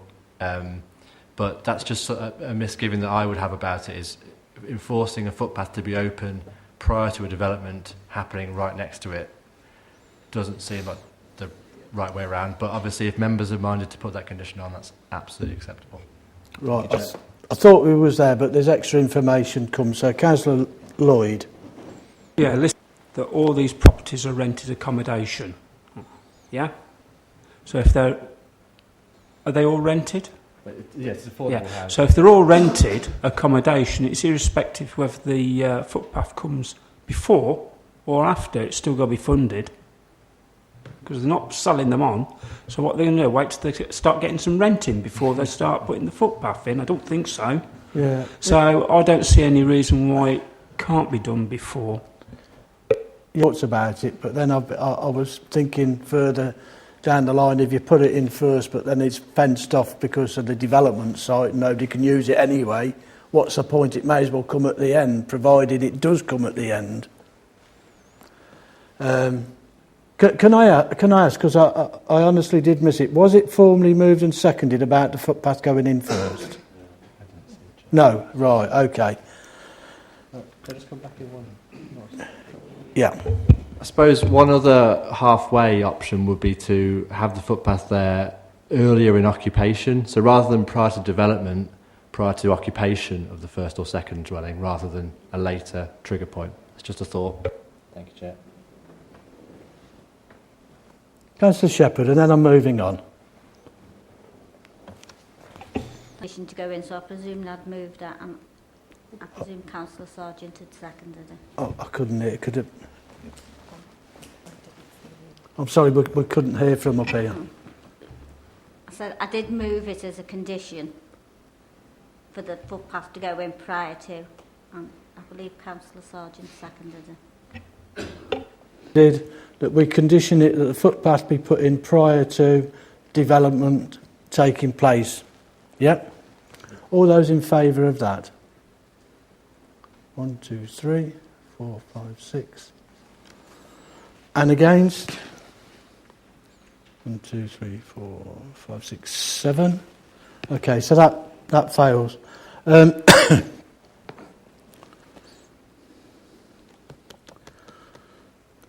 I think the footpath's an important issue, and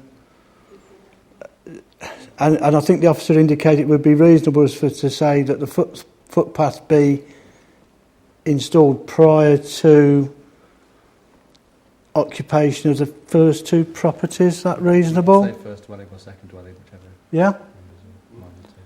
Is most are nodding their heads. Councillor Longdon.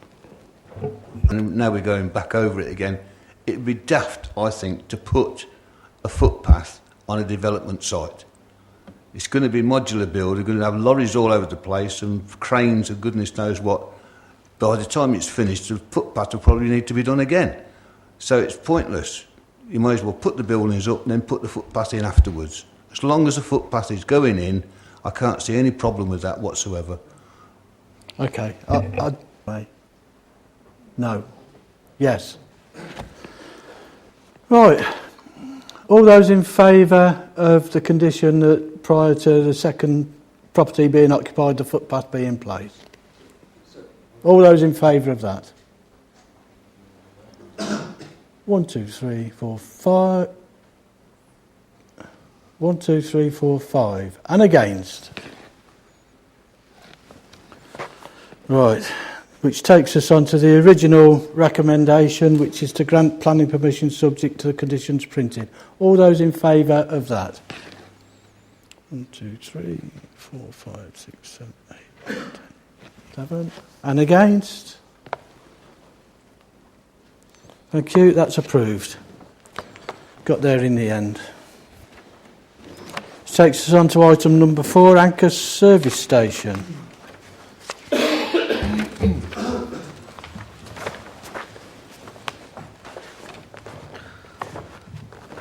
The application site is located at Anchor Service Station on the corner of Weddington Road with Old Hinkley Road.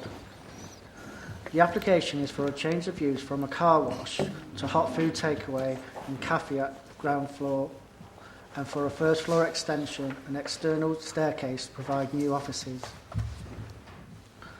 The service station is within Weddington Terrace Local Centre and is part of a wider development site which includes an existing petrol fuel station, convenience store and car wash.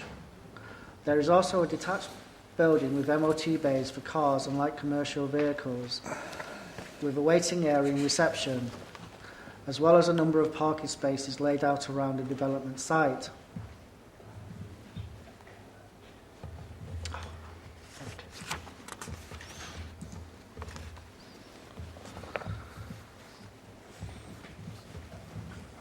There have been 2 objections from 2 addresses.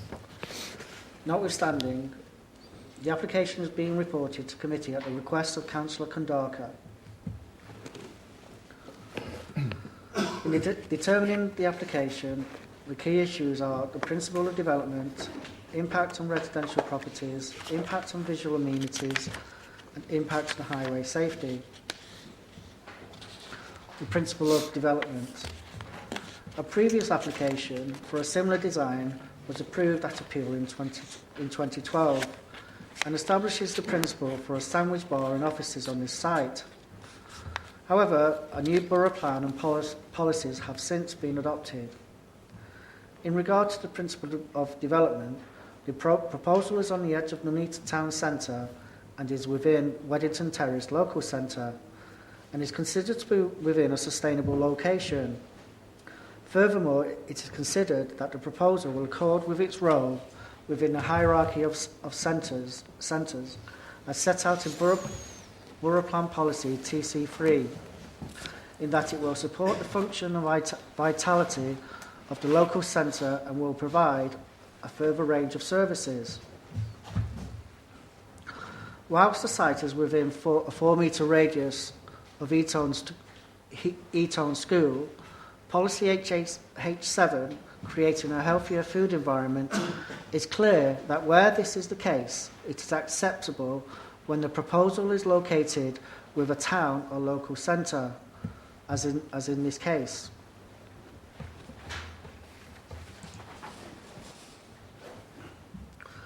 Impacts on residential amenity in relation to 26 Old Hinkley Road. Policy DS3, Development Principles of the Borough Plan, and TC3 state there should not be a negative impact to the amenity of the surrounding environment or residents. The Council's environmental health officers have been consulted and raised no objections subject to conditions. Whilst it's considered that the environmental health officers' conditions are enforceable, there was a request to impose a condition requiring the collection and disposal of litter within 100 metres of the sandwich bar. This would be outside the red line of the application and require enforcement officers to be constantly on watch. This is considered both unreasonable and extremely difficult to enforce. In relation to the physical impacts of the new proposed first floor, the nearest residential property is 26 Old Hinkley Road. The proposal is in a westerly direction to this neighbour's garden and is at least 15 metres away and separated from it by parking.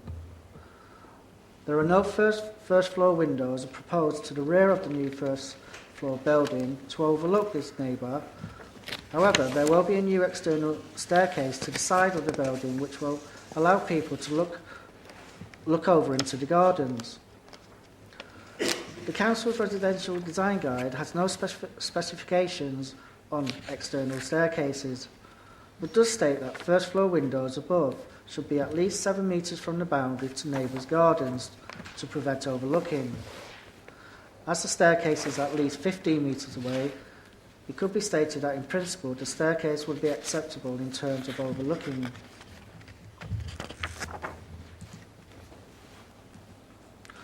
Impacts on visual amenity. Policy BE3 of the Borough Plan states that consideration should be given to the proposed design and layout to be in keeping with the surrounding area.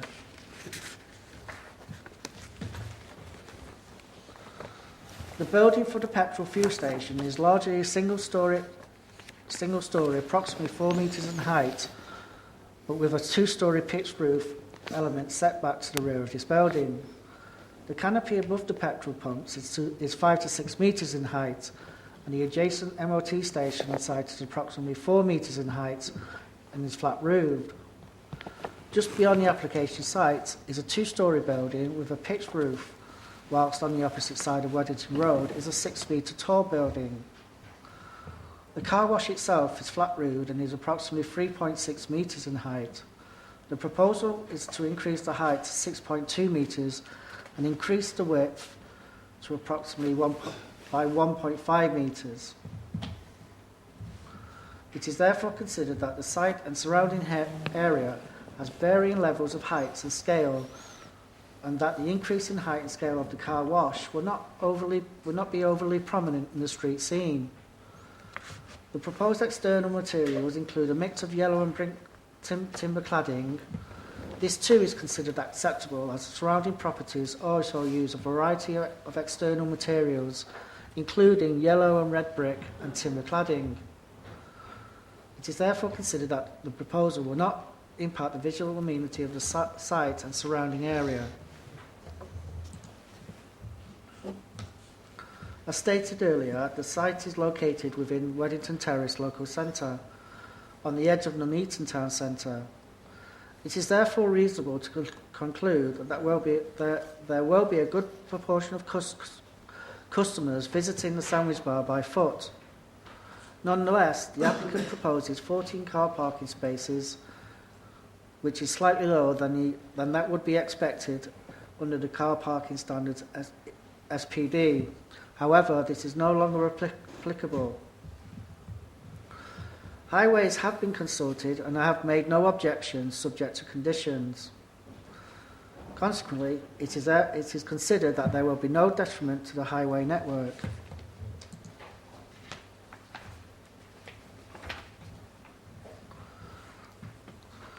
The National Planning Policy Framework promotes presumption in favour of sustainable development, which is also encapsulated within the Borough Plan.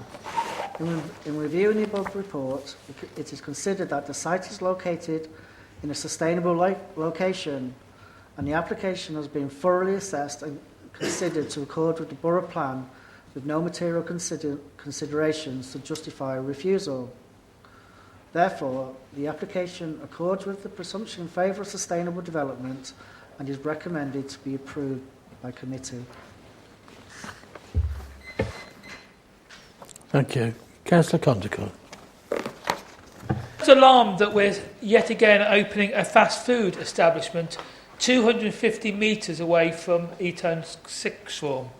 We had a very clear borough plan which was supposed to have a 400-metre exclusion zone for hot food locations from school entrances. And it seems that the exception for this is being used that, well, it's in a local centre. This petrol station is not a proper local centre. It is not like a row of shops you get on Horston Grange or anywhere around the borough. This is a row of things people turn on and off by car. So it's a very car-dominated place. This is not a hot food place on a high street or local area. The environmental health officer wanted a very clear 100-metre litter picking condition. I've got it on my thing and it's on the addendum to the planning. We really do need to have strict litter picking because these shops are a blight on communities. The applicant is a family that actually owns a very large number of petrol stations in Nuneaton and a very large number of derelict sites like the King's Helm. We know how there has been issues in the past with enforcing planning conditions, particularly at other sites. So I do think we need to be robust in this application to actually put in, if we do approve it, a very, very strict litter picking and tidying regime. And also we've got the massive issue of health at school, which is why I suggested that it is closed from 12 till 2 o'clock in the afternoon, if you're minded to accept it. But I say this is not really the right place for a hot food place. It is right and squarely against our 400-metre policy in our new borough plan.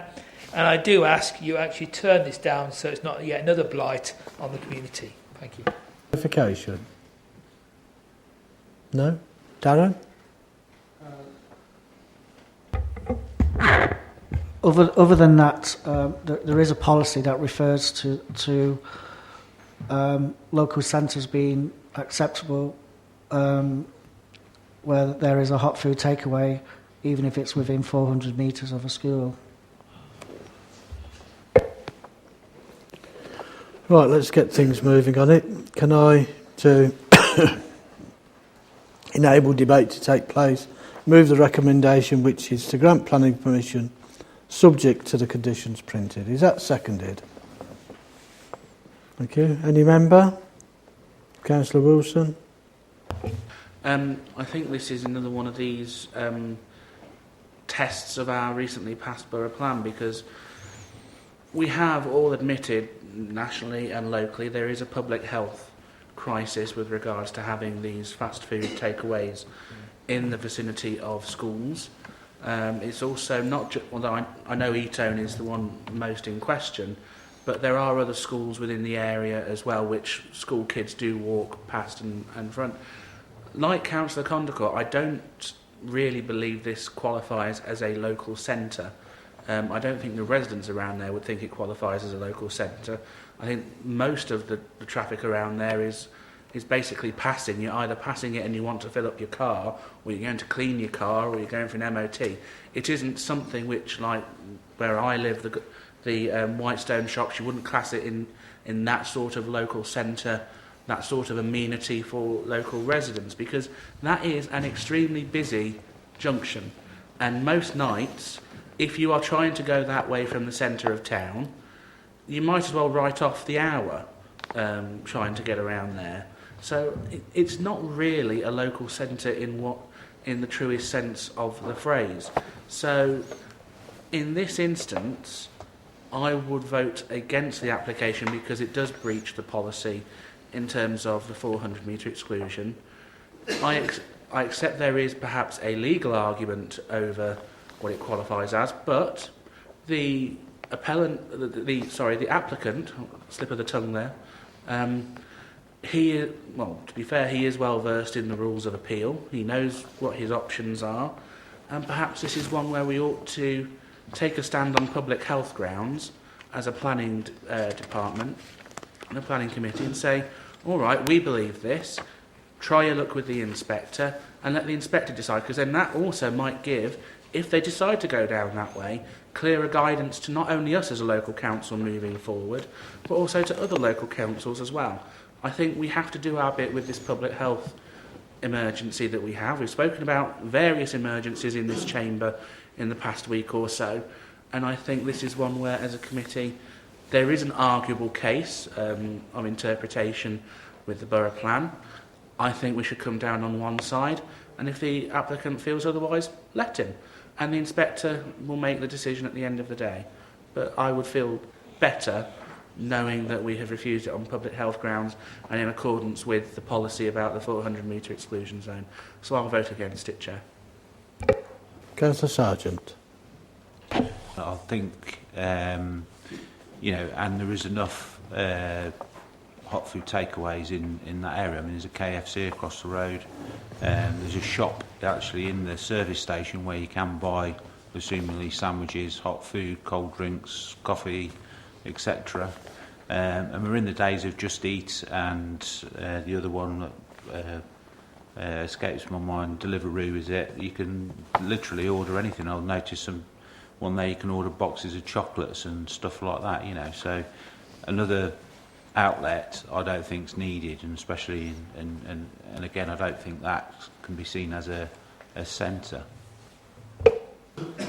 It's not a centre. It's a garage on the corner of a junction. It's also the argument on healthy living and stuff. It's also got a cafe in the station, unless that's closed. I haven't noticed. I haven't been there for a while, but there's a cafe down there in the station, so you've got one either side of the railway line. And I think enough is enough. He might be trying it on. Certainly got a checkered history on this site, and this has been tried before. It even got turned down by the inspector, unless I'm reading the wrong one. But anyway, this sort of thing was the same thing. And I wasn't quite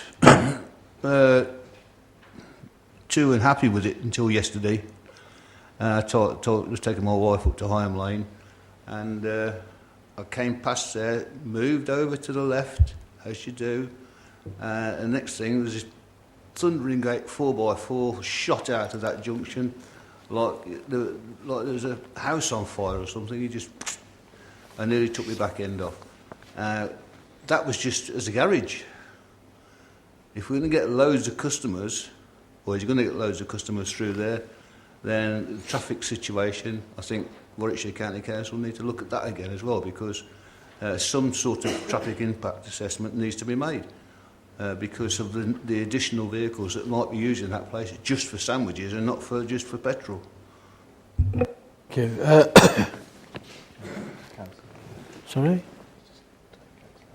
Who? You put your hand up so I can see it. Councillor Watkins. I think it would be difficult really to refuse this when there's a KFC over the road, and all it says on the introduction is to hot food takeaway and cafe ground floor for Class A3, A5. The car wash is hardly used at the minute. There's just been a significant amount of improvements on the road. So highways obviously know the area, and as I say, the car wash is hardly used, so I think it would be an addition to this site. And that's all I'm going to say on it. Thank you, Councillor. Okay, thank you. Here, once before. And for me, rather than tinker with things, I know Councillor Condacourt suggested that it be closed between 12 and 2. Well, it's a hot food, it's proposed to be a hot food place and a cafe, and I would guess there's be a lot of builders and other people that would want to stop between 12 and 2. So I think it's not a case of tinkering with it, it's whether we think it's the right thing or not. I've got my own view on it, but I might say what it is depending on how it's voted on. So the recommendation is to grant planning permission subject to the conditions printed. All those in favour of that? 1, 2, 3. And against? 1, 2, 3, 4, 5, 6. Abstentions?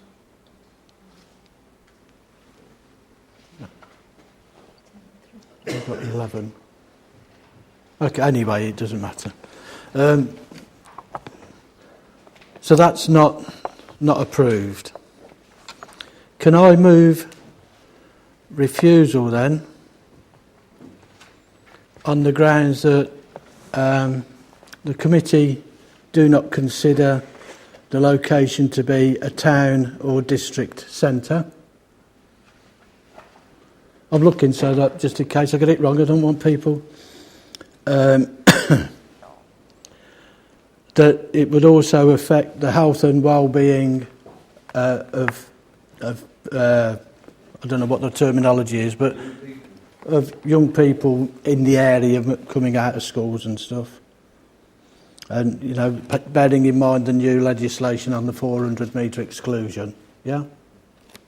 You don't look sure. And that there is already an over-provision of food in that area.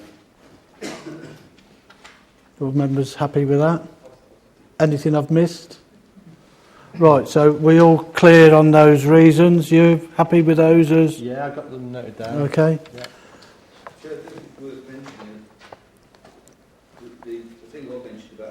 Can you put your speaker on, please? Otherwise, we'll be... Rather than just for petrol. It may be generating it for the cafe, so that's another reason for not allowing it until there's another traffic impact assessment done. We could have issue with it, have they? No objection from highways. I mean... I know, but they've got to be defendable at appeal. What the officers are... Right, do people want that including as a... There's a lot of shaking heads, I would have... Okay. Okay, right. The recommendation is refusal for those reasons that I've just outlined. Everybody understand them? All those in favour of that?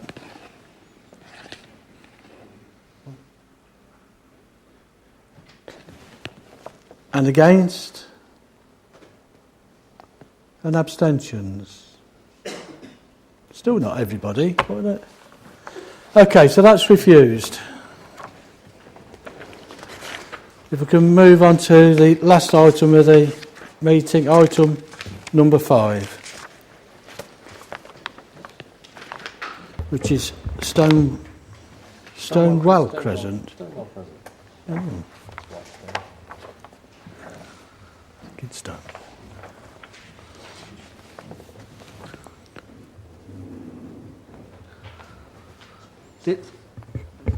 This application is at 7 Stonewell Crescent and seeks the approval for a single-storey front and rear extension.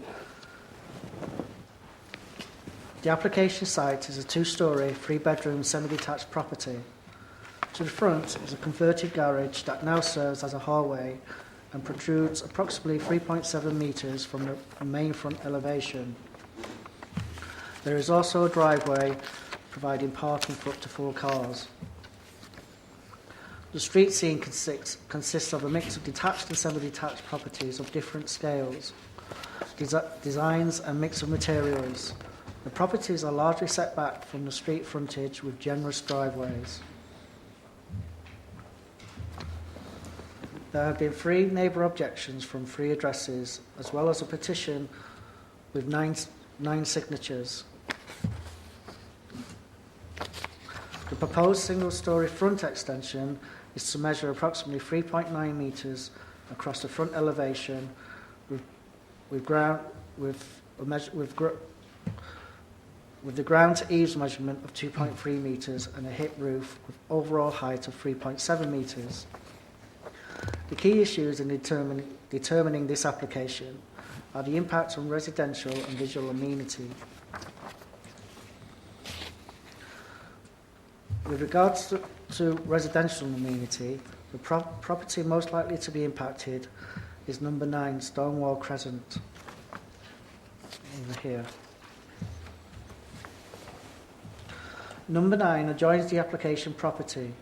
It has a ground floor primary lounge window to the front and a garage which protrudes beyond the front elevation by approximately 3.75 metres. The front extension to number 7 will adjoin the existing hallway and continue across the width of the front elevation, but will not extend beyond the existing hallway. The Residential Design Guide sets out guidelines to protect the amenity of neighbouring dwellings. Paragraph 9.6 sets out a 60-degree line drawn from the centre of habitable room windows. In this case, the proposed extension does not breach the 60-degree line to the ground floor lounge window at the front of number 9 Stonewell Crescent. It is therefore considered that the front extension will have no impact to the residential amenity of number 9 Stonewell Crescent.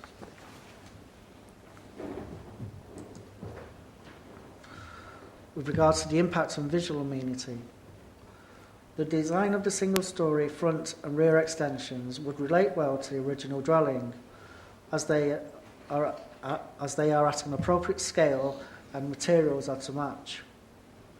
Although the front extension is to have a hip roof in contrast to the gable roof to the main house, it is nonetheless considered that the design, scale and appearance will not be an unsightly addition to the street scene, and is therefore considered that the proposed extensions will not cause any demonstrable harm to the visual amenity of the area. In reviewing the above report, it is considered that the proposed extension contributes to sustainable development and accord with the Borough Plan with no material considerations to justify refusal, and is therefore considered that the application accords with the presumption in favour of sustainable development and is recommended to a committee to approve the application. Thank you. Can I move the recommendation, which is to grant planning permission subject to the conditions printed? Is that seconded? Any member?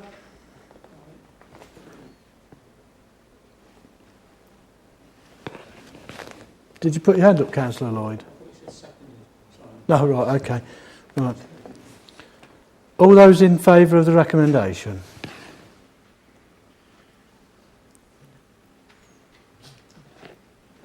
And against? And abstentions?